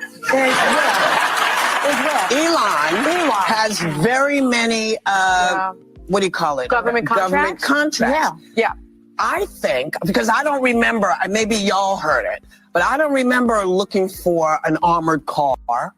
And I don't remember, I don't care what it looks like. I don't remember asking for it. I don't know why I'm paying for it. Yeah. I want to know, when did I say, hey, we need another agency next to NASA? Yeah. So when did we start paying for his stuff? About SpaceX overseeing FAA? No. You know that he's going to be cutting NASA. Yeah. That's the competition. There was a fire catastrophe in California. Had to do with winds. You know how they're always saying, oh, the wind. It actually does. The winds move things and sparks move things. And it doesn't matter how much water you have if 900,000 buildings go up at the same time. Now, having lived in California, having lost every house save for one that we ever lived in, I take great offense at pointing fingers. You should be pointing fingers about how can we help? Yeah. It's too soon to be saying, oh, it's Gavin's fault. It's nobody's fault. It's like us taking seriously that there are, you know, magic lasers in the sky that direct the weather. That doesn't work. Well, Whoopi, when you put it like that, it doesn't make sense. But again, I just can't believe why no one wants to listen to this show anymore. It's just a big mystery. I don't know. Anyone want to give the answer in the comment section? I mean, I'm not sure about, guys. But anyways, nonetheless, okay, let's go on here because apparently there's internal drama going on between the divas on The View. Apparently, sources also disclosed that the mood on set is growing tense after the show's executive producer, Brian Tata, asked staffers to go easy on the Trump-related conversations ahead of the 47th president's inauguration last month. So, you know, apparently that's a live look at them. I mean, look at their faces, okay? You have Whoopi Goldberg explaining, the winds move things. Joy Behar is like, oh, but Donald Trump is this. Sonny Hostin is like, all white people are so bad, and here's my insightful take. Alyssa Farah Griffin is just like airheaded as usual. So anyways, there you go. Anyways, despite the show's nearly 2.6 million total viewers in the last 4 weeks, so apparently 2 million people are sitting down to listen to Whoopi Goldberg explain how the winds move things, and, you know, it doesn't matter how much water you have when you're fighting a fire. So, I don't know, that's America for you, but nonetheless, staffers are terrified for their jobs. Staffers are terrified for their jobs after Tata laid off at least 9 workers, including 2 senior female producers, Jamie Hammer and Audrey Jones, one insider shared. So you have a little bit of irony there that, you know, as every single day, The View melts down over Doge and explains why everything they're doing is so bad. Meanwhile, you have the Department of The View efficiency, because they're actually cutting down on staff as we speak. But how dare Elon Musk do that? But apparently, what the insider source is saying is, quote, people were shocked that he'd fired such experienced, well-respected producers, the source said, adding that morale is low. Well, dang, I just feel so bad for them. I just can't. Why? I mean, that's just so horrible. The insider claimed that everybody is waiting for the other shoe to drop, despite the firings being a part of the parent company Disney's wider cost-cutting initiative in October. So there you have it. And by the way, I want to point out, okay, if there was widespread talk of, hey, maybe cut down on the Donald Trump criticism, it has not exactly resonated with the host because, we have stuff like this from Sonny Hostin. Yeah, I'm not going to dignify his remarks about DEI. I'm not going to do that. But to Anna's point, just last week, Trump fired the heads of the Transportation Security Administration and Coast Guard, and he also eliminated all the members of a key aviation security advisory group. The Aviation Security Committee will technically continue to exist, but it won't have any members to carry out the work of examining safety issues at airlines and airports. I think that is very telling. So in the back room, they're saying, hey, guys, maybe tone down the Trump criticism. This shows where they're either disingenuous or their research staff is stupid. It's their research staff. That's why those executives got fired. Because now I'm talking about the show, The View. That's what I'm saying. That's why their research the executives got fired. The head of the transportation agency and the admiral that's in charge of the Coast Guard is a political position. They are put in by the president, who aligns with their worldview and political ideology. Just like when Barack Obama became president, he fired over 140 generals. His first day in office, Barack Hussein Obama fired over 140 generals. Why? Because those generals were put in by George W. Bush. And we saw what happened with that. The military positions, your 4-star positions and heads of all departments are political positions. Just like when a mayor takes head of the city, he puts his own fire chief in, he puts his own police chief in, he puts his own head of sanitation in, his own head of commerce collection, public safety, and on and on. It's no different. It's no different. You ready to go back? They're pulling off of emotions and the ignorance. I would say it's the ignorance of the general public, because the general public really does not know how the military and how these positions operate. I'll let go of the mic. No, it's fine. It's just, they're so worried about, they're so racially charged in what they call TDS and now what they call it EDS for Elon derangement syndrome, that it's killing their viewership. And what they're saying, let's just be honest. You saw what happened with the AP, the Associated Press. All right, they got kicked out of the press room. All right, they got kicked out because they didn't want to call the Gulf of America the Gulf of America. They kept calling it the Gulf of Mexico. And you heard what Carolyn Levitt said, the White House press secretary. If you're going to sit up here and print false information, you're not welcome here. You're not welcome here. Stop. We're not going to let you get away with lying. It's the Gulf of America. Right. ABC, I guarantee you that they get their funding through the government. I bet you they through Disney. I guarantee it. Plus the money is drying up too. People are tired of you lying. You as a business, you have to change up your whole strategy. That's why you fire a Joy Reid. This is why you try to get more bang from your buck from what's the lesbian chick's name? Rachel Maddow. $25 million a year. You really think you're gonna work one You really think you're gonna work 4 days a month at $25 million, girl? I will lock you in a men's prison myself and let them draw straws every week. They ain't gonna touch her. They ain't gonna touch her. That's Rachel Maddow. Look at her. She look like a dude. They want a boy. Please, they want a boy. Look, not everybody in there is on some I like you and I want you. What is that dude's name? Fleece Johnson. Fleece Johnson, yeah. I like you and I want you. So you got two choices. Look, that's 3 holes, no waiting, okay? Anyway, let's get back to this. But yeah, those people that got fired, because they were the ones, they were the reasons why Sonny Holston was reading legal notes. Yep. Because of misinformation, they were pushing it out there. Let's chill out a little bit, and then Sonny Hostin goes on TV. The plane crashes are Donald Trump's fault.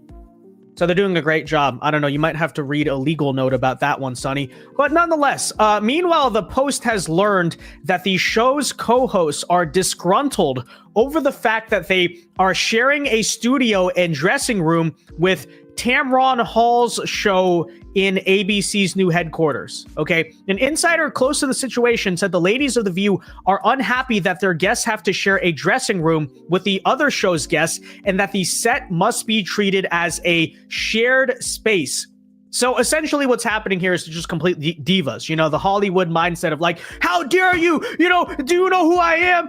You can't treat me this way, right? So that's how they are acting, which frankly is a little bit surprising to me that they would act with such divas, because after all, as we all know, Whoopi Goldberg is a working class American. She knows how it feels to, be in the working class, living paycheck to paycheck. So I'm not exactly sure. I can't possibly imagine why she would be so upset. I thought she's used to this, guys. I'm sorry. When you have one candidate who has been running for 12 years, who lies and changes things, I appreciate that people are having a hard time. Me too. Yeah. I work for a living. If I had all the money in the world, I would not be here.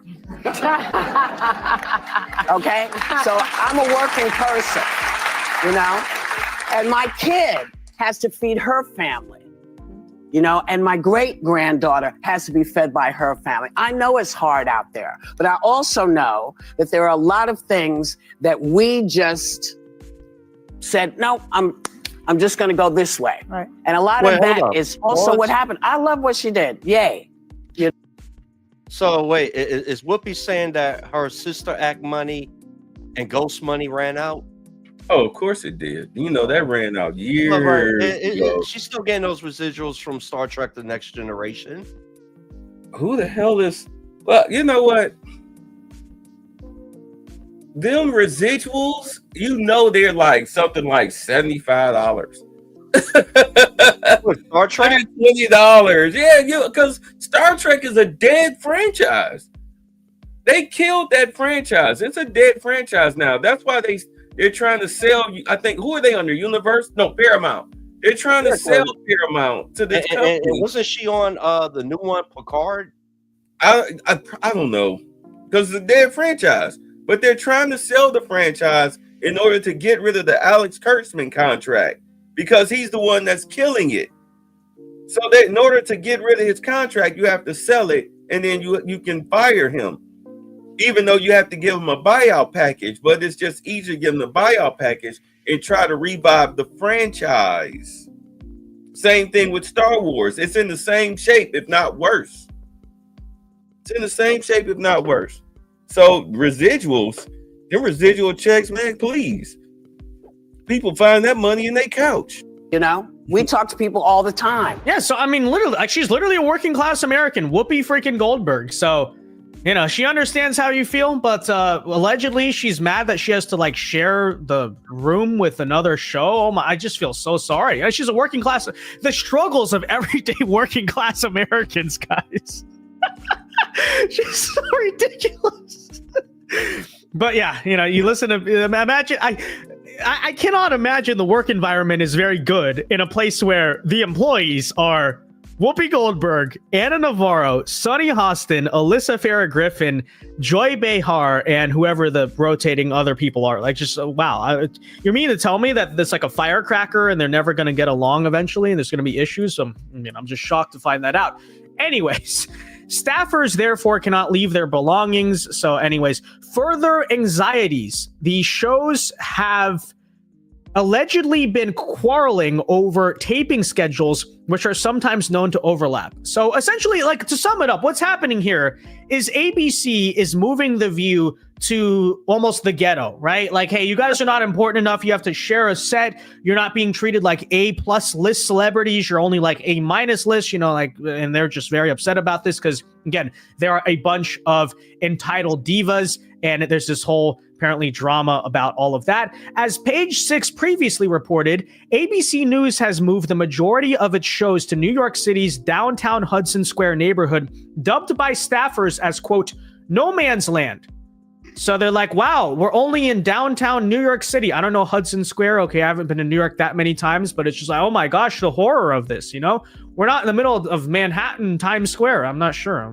I don't know. Anyways, on top of having to share the space, employees must deal with the heavy traffic surrounding by the nearby Holland Tunnel. Oh my gosh, they have to drive into traffic every day. Gosh.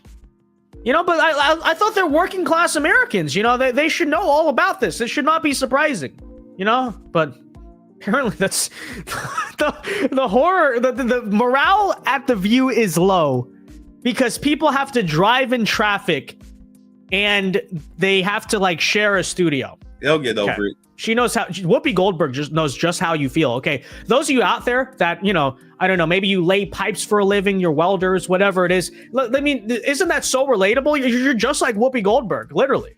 There are not a lot of desks. People just get drawers, and there are signed lockers and insider shared. The new office is very basic. Oh my gosh, they work in a normal office. The horror of this, guys.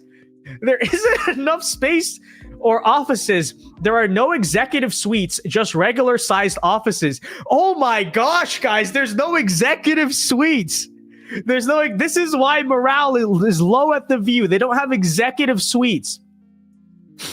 I just can't believe this. I mean, I don't think they understand that they're probably maybe about 3 months away from being canceled. Do they not get that? No, you being nice. I say weeks. The writing's on the wall. We just, who did we just not cover today that just got put on the chopping block and we didn't go hooray for? Guess what?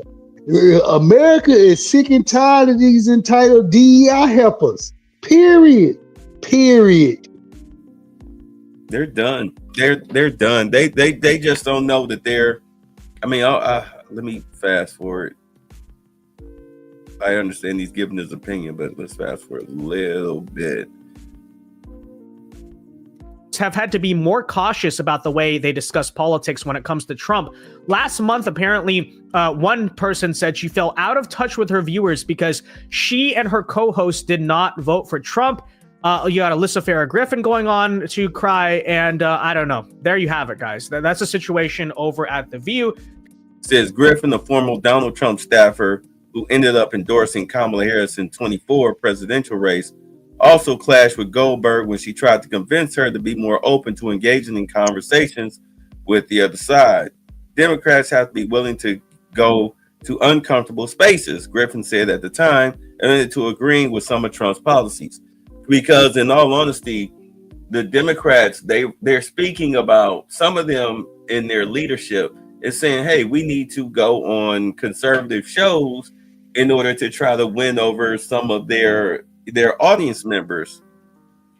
And of course, Jasmine Crockett was like, well, these people are going to believe whatever they want to believe. And I'm like, yes, just like the people that watch CNN and The View and the people that listen to you, they're going to believe whatever the hell they want to believe, and they don't want to listen to the other side. Well, and this is when they go on other sides, right? When their team is winning. Oh, the glow. Yeah, the glow. Yeah. Yeah. When their team is winning, that's when they go on other sides to bash on the other team. The only one that's really ahead of the curve, and I hate to give them credit, is TYT. When it comes, they lost a lot of viewers, but I think that's because a lot of the viewership that they were getting came out of Kamala's pocket. Yeah, that 1.2 billion. How the hell you go $20 million in debt because you pay for internet promotion? You make it seem like there's a groundswell of people who believe in what you are saying through comments and whatnot, and subscriptions and everything. But really, like I said, right after the election, a lot of people's numbers dropped, like on November 6th. A lot of profiles just disappeared on November 6th. I'm sorry. I didn't mean to cut you off. Did I cut you off? No, not at all. All right. So we're going to play this where Joy was defending pedophilia. LGBTQ parents and parents of LGBTQ kids, do they have parental rights? Every parent, Joy. Every parent means every parent has the fundamental right to direct the upbringing of their children. And liberal parents? Do liberal parents have those rights as well? All parents. Sure. So let me point you to some statistics, because the question becomes then who gets to decide what all kids get to read. The Washington Post took a look at about 1,000 plus book challenges that were filed, and they found that they were filed nationwide by just 11 people. Each of these people brought 10 or more challenges against books in their school district. Together, these serial filers constituted 6% of all book challengers, but they were responsible for 60% of filings. In Florida, Tampa Bay Times, they found that of roughly 1,100 complaints recorded in Florida since July 2022, we're talking about more than 700 just from two counties, Escambia in the Western Panhandle and Clay County. Together, those are less than 3% of the public school enrollment, 600 of those complaints, 2 people.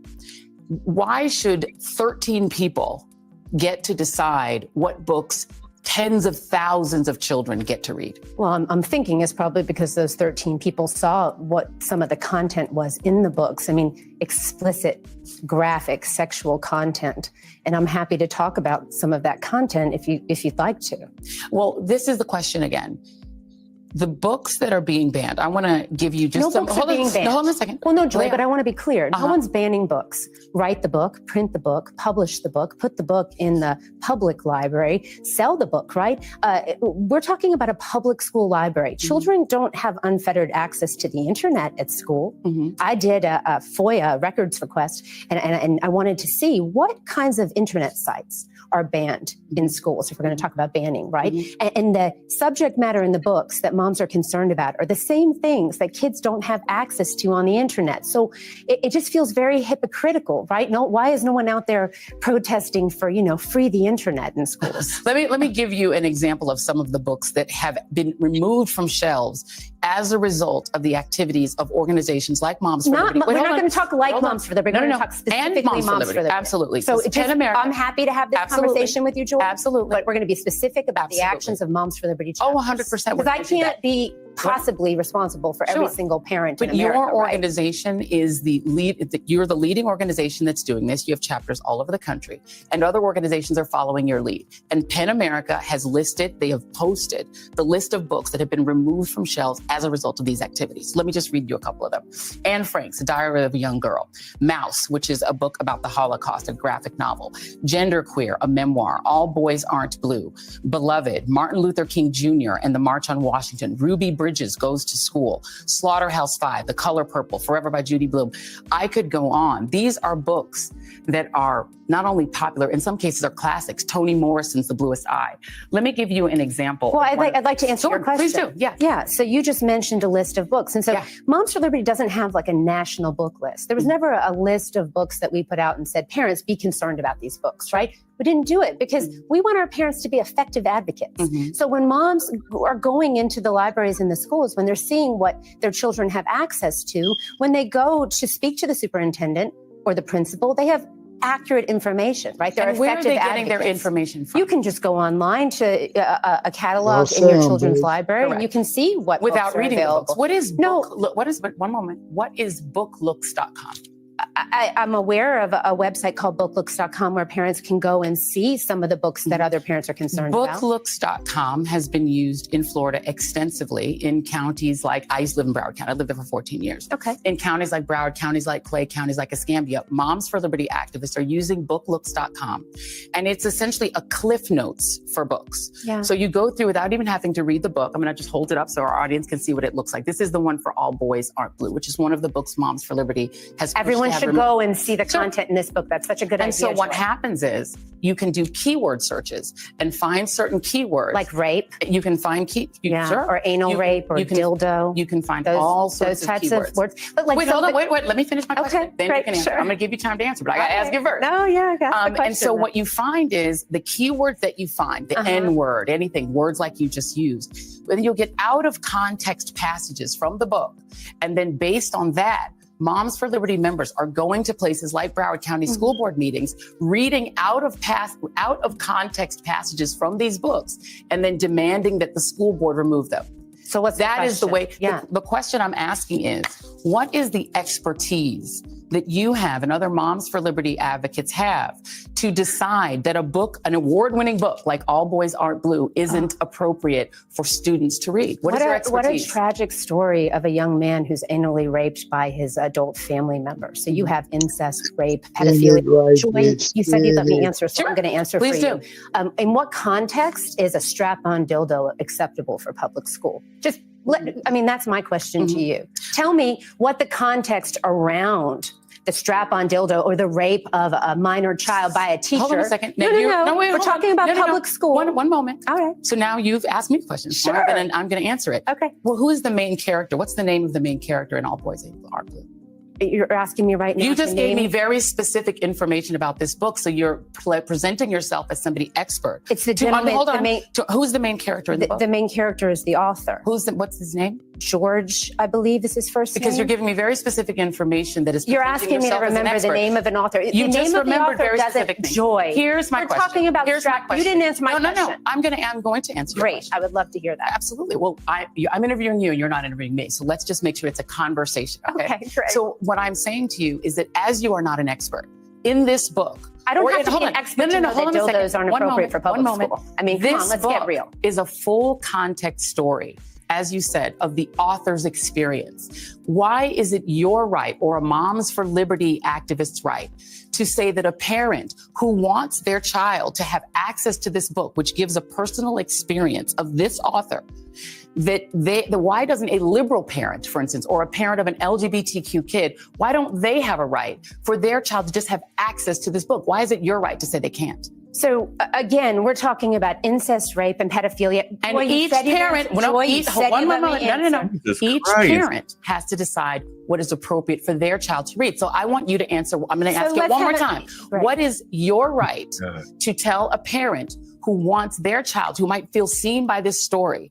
Why Oh don't my they gosh. have the right? Why don't they have the right as a parent to say, my child can have access to this book? If a child feels seen by this story, that means that they have been the victim of a predator. That means that they have either been raped by a family member, they've experienced and your proof rape of that in is some way. what? You just said that What's if your a child proof of feels that? seen by this story. What I'm saying, Joy, you're now making assumptions. No, about it. Joy, but if a Let me child give you has been raped, we should do a lot You better than don't- put a book on a now library you're literally shelf. creating We a need to story give- behind a child that you don't know. Let me show you a form. This is a form that can be obtained in Broward County, Florida. I'm going to show it to the audience and then I'm going to show it to you. This is called. See how disingenuous this chick is?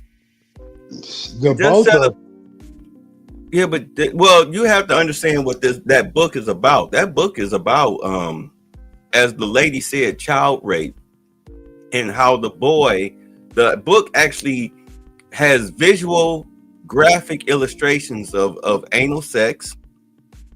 Also, the use of strap-ons, dildos. It's a pedophile book. Yeah, and if that was the case, she should have stuck to her guns and let it out her mouth and told Joy what was what. This book is, and this is why. That's what she was doing, but Joy wouldn't shut the hell up. She kept deflecting and talking and trying to. She kept bombarding the woman with questions. It's almost like how they do with Scott Jennings. You bombard me with 1,000 questions, and then when I go to answer the question, now you're coming at me with 50,000 more questions. Mm-hmm. You know, but you're going on this tangent of questions, and then when you give me a chance to answer it, the second I say something that's factual that you don't like, here you come with more questions out of the blue. But the book is a pedophile book. You had parents reading the book out loud. This is the stuff I was covering in 2023, 2024. You had parents, you had parents reading the book out loud at school board meetings across the country, and they were getting arrested and kicked out talking about you're reading smut, you're reading pedophilia and pornography. Like, yes, this is what's in our school system. You wonder why Trump is doing away with the Board of Education? This is one of them. The reason why he got rid of all of that rainbow flag stuff in the school system, making it illegal, this is why. And it's not just that book. It's several books. It's several books. That's why when people call themselves, oh, Ron DeSantis is a racist because he took all the books out. Like, no. These were the books. The stuff like this is what they were looking for. This is what they were looking for down in Florida. It wasn't because he was racist. It was like, damn, like that's just pedophilia. This is smut. This is porn. You got all these gay and trans teachers up in there trying to tell kids, if you ever want to run away, just come to my house or come call me. I got a getaway bag here in the closet that you can get. And I can call a friend and you can go stay with them. It turns out the friend is a damn sex trafficker. No arguments here. Right. This is what Joy is trying to defend. Like, you sat up here and said, if a child is seen by this book, and like that lady said, if a child is being seen by this book, that means that they're a victim. The book is about a victim. What child identifies with somebody that's a victim and they're not? What Joy say? How you gonna take the right away from the parent to decide if they, man, looky here. Any sound mind thinking parent would not. Okay, I would reverse it on Joy like this. Joy, would you allow your heterosexual boy, 10-year-old boy, 11-year-old boy to read such a book? I rest my case. I rest my case, heifer. Exactly. Let's get back to this. Yeah, please. I'm going to hand it to you. It's called the opt-out form. Okay. An opt-out form would allow any parent, because you said you are in favor of parental rights. I am. It would allow any parent to opt out of their child being able to take books out of the library without their parents' permission. Okay. So that Moms for Liberty, why not advocate that every school in America have an opt-out form so that a parent who doesn't want their child to access a book like All Boys Aren't Blue, that they can make that choice, because then each parent, including a liberal parent, a Black parent, a parent who wants their child to read a book about African-American history, then we want children to read books. Why not just opt history, out for yourself rather than tell other parents what they can and cannot? First of all, I think what you're talking about here is a wonderful step in the right direction. We should be having conversations about this. This is about local control. A lot of these decisions are made at the local school board level. And that's where these decisions should be made. And there should be vibrant conversations about what's happening in our public schools and what kids have access to. Joy, however, maybe we could just put all the books with all the graphic sexual content, the dildos, the rape, the I'm sorry. Let's do I'm so sorry. Excuse me. This is the part, when I first saw this, it made me want to slap fire out of her. It made me want to slap that blonde wig off her head. That I wish I was a white woman wig off her head. A curtain up in the library, First of all, hold on. One moment. Remember when we were little and you would go to the video store? The books that Moms for Liberty. The books that Moms for Liberty. With pornography. I know that I've seen. We could just do that in the public library. I have seen tapes of what Moms for Liberty does, and you all go into school board meetings and you read graphic stuff. Conversation. No, yeah, they read graphic stuff. Like that book you was talking about, All Boys Aren't Blue. It's an award-winning book. It's an award-winning book. Big Yeah, but deal. who made it award-winning? Who said it's award-winning? A heterosexual or somebody that's trans or gay?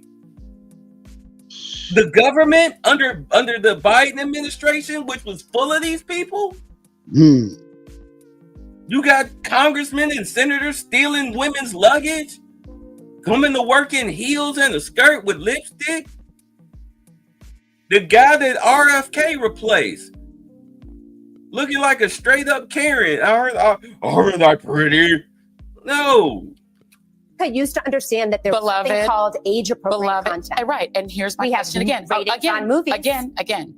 Ruby Bridges Goes to School is on the list of books that Moms for Liberty has attached to every movie. Absolutely not. It absolutely is. Let me ask about the people who are making the decision for their parents, because you have not answered yet why a liberal parent or an African-American parent. We have parents who are Democrats who are members of our organization. But you're still trying to make decisions for all the kids. Here are some of the parents that are filing, or some of your advocates. Bridget Ziegler, the Moms for Liberty co-founder, the wife of the recently ousted Florida Republican Party chairman, Christian Ziegler, who allegedly was involved in threesomes, same-sex threesomes. Mrs. Ziegler was removed from the school board at which she was a leader. You've had She wasn't removed from the school board. Okay, you have Lauren DePaula. She was making book ban requests in Alachua County, but then records show that she and her husband didn't live there. They'd sold their home in that county. Carrie Blair in Tennessee, who was arrested for property theft charges after allegedly stealing from Target, skip scanning in Target. Why should those three people get to make decisions about what other children should be able to read? Other parents' children should be able to read. Do you know that I served as a school board member from 2016 to 2020? Are you going to answer my question? Yeah, I'm because going we don't to. have an endless time. Joy, I'm going to answer your question, but I need you to understand that when I was an elected representative, I would sit on that dais. And how dare I, sitting there as an elected representative, judge a parent when they would come to the podium to speak and advocate for their child? Because as we started this conversation, we'll end it. Every parent has a fundamental right to direct the upbringing of their children. And I would not stand in judgment, let us end on a point of agreement. about a parent's If a education parent, level. one moment. See how Joy? Shut up! Let that woman answer your question. But you're not liking what she's saying. Like she's about to say, every parent has the right to advocate for their child. Doesn't matter whether they have a criminal record or not. Does it matter if they have a criminal record or not? Does not. That's neither here nor there. I would have fired back. I was like, well, that's like saying that if a black woman has blonde hair, she doesn't have a right to speak about black issues. I'd have fired her. I would have fired back with that. Since you want to talk about black books, I don't think a black woman pretending that she's a white woman with blonde hair speaking on black issues.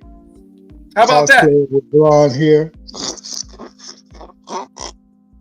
Sexual orientation, their race, their religion. That is not what America is about. I'm going to answer. I'm going to ask my question, Mrs. Justice. Thank you. If a parent believes that their child should be able to read Ruby Bridges, we believe that children should be able to read. Then Bridges how can Moms American for Liberty hero. insist that the school board take that book away and then say that a parent who wants the child to be able to read it must purchase it? That's essentially putting a tax on parents who want their children to read the book. Your kids get to have books for free that you agree with, but children who want to read, or parents who want their children to read books you don't like, have to purchase it. That doesn't sound Joy, fair. Did you know that in the city that we're sitting in, only a quarter of children are reading on grade level? That's a great point. That's a great point. And so while we're having this conversation about books in libraries, two things should be happening. That's a great point. We should be talking about literacy rates and the fact that America's kids are not learning how to read, and we should be having vibrant conversations about what books should be in libraries. Absolutely. And that's why Trump is abolishing the Board of Education. Yes. Because it's nothing but a money pit and people are stealing from it. All right, y'all. Y'all want to see Joy, not Joy, y'all want to see her do her little hollering, screaming, and crying bit before we get out of here? About why, about her being fired? Go for it. Yeah. I've seen it about 10 times, but what's one more? You can't do away with great comedy, right? Had value, and that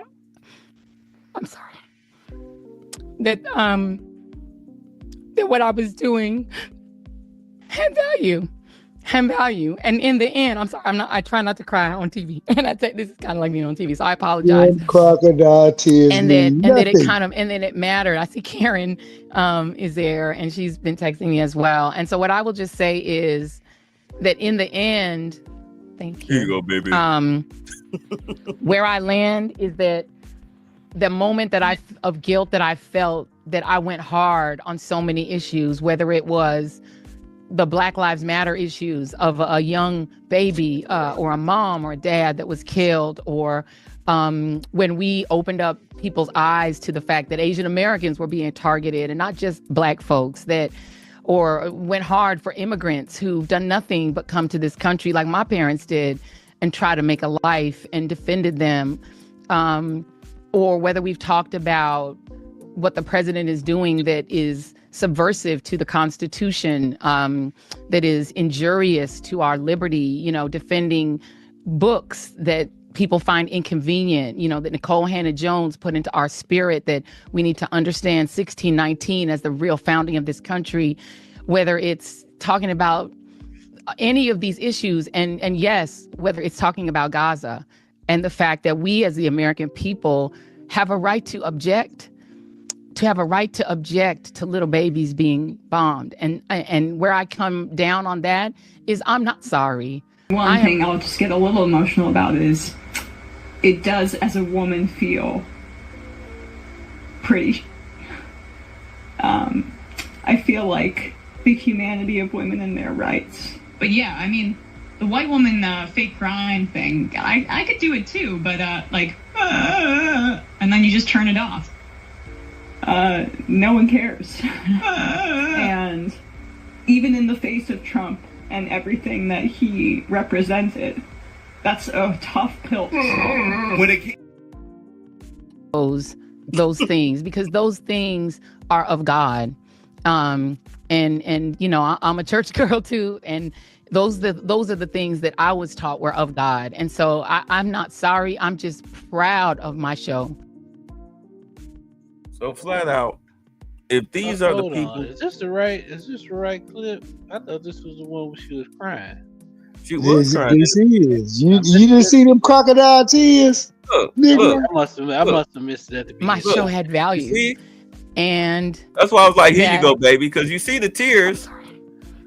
But then the guy gonna come and hand her a towel. She crying for what real. I was doing That's the one. Yeah, that was had value.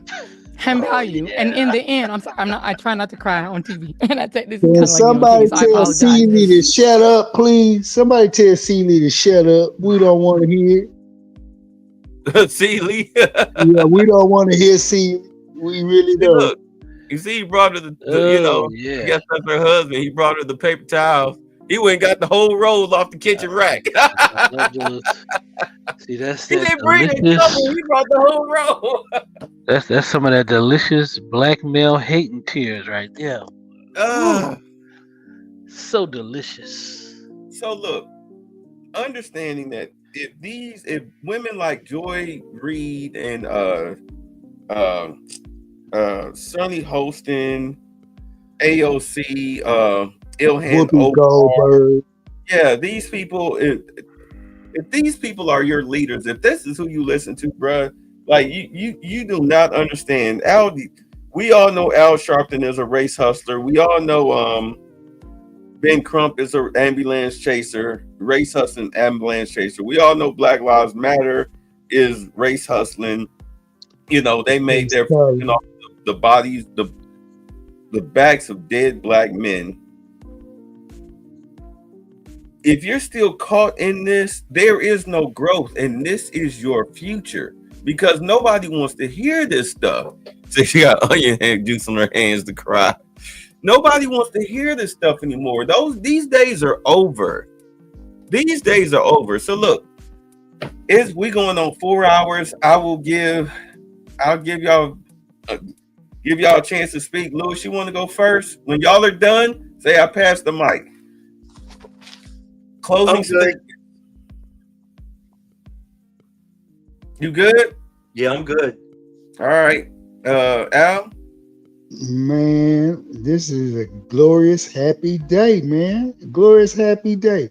And we feel nothing. And so I pass the mic. International J.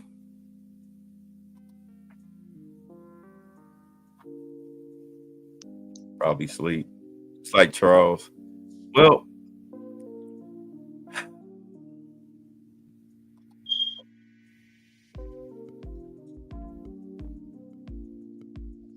I will leave y'all with this. This is the result of what you consider to be Black leadership and all of that racist stuff. This is the path that it leads you down. Every day it's the same shit with you. It's the same shit with you. I don't You care. need to. Why Why are do you running you up on me, bro? Why are you running up on me like that? Why are you running up on me like that? You are too young to be acting like that. So what? You know what? I'm gonna call the police. You call whoever you want to I'm call. gonna call the police. I'm gonna call the police. You better stop grabbing my phone. You better stop grabbing my phone like you grown. You better stop grabbing my phone like you grown. You can't put me out on Yes, nothing. I can put you out. Like I said, I'm gonna go do what I want to do. This is my house. What? I help pay the bills and I don't care. What Mom, bill can't- you help pay? Mom, you can't put What me bills nowhere. did you help pay? You my mama. I'm your son. You can't tell me where to go. But if you're gonna be Can't tell running me up where on to me go. like that, you're gonna get up I'm- out of here. You're every gonna be day I'm acting like outside this. hitting Why blocks. are you going to sleep with a ski mask on? So why'd you post me on social media talking about? What you mean I'm why your I'm posting son. on social media? Because look how I'm you out act. here. It's for You real. just I see that don't you say care. this is for my protection and for my I don't safety. care about none of that. It's for my protection and my Man, safety. get back. Get back. Ain't no get Get back. back. I'm not getting Get back. back. I'm Like not I getting said, back. man. I'm not getting back. Every day I'm You spinning better these get blocks. back. You and better flying get on back. it. What? You better get back. What? Watching this, all I keep hearing in my mind is, I don't need no man to raise my child. I don't need no man to raise my child.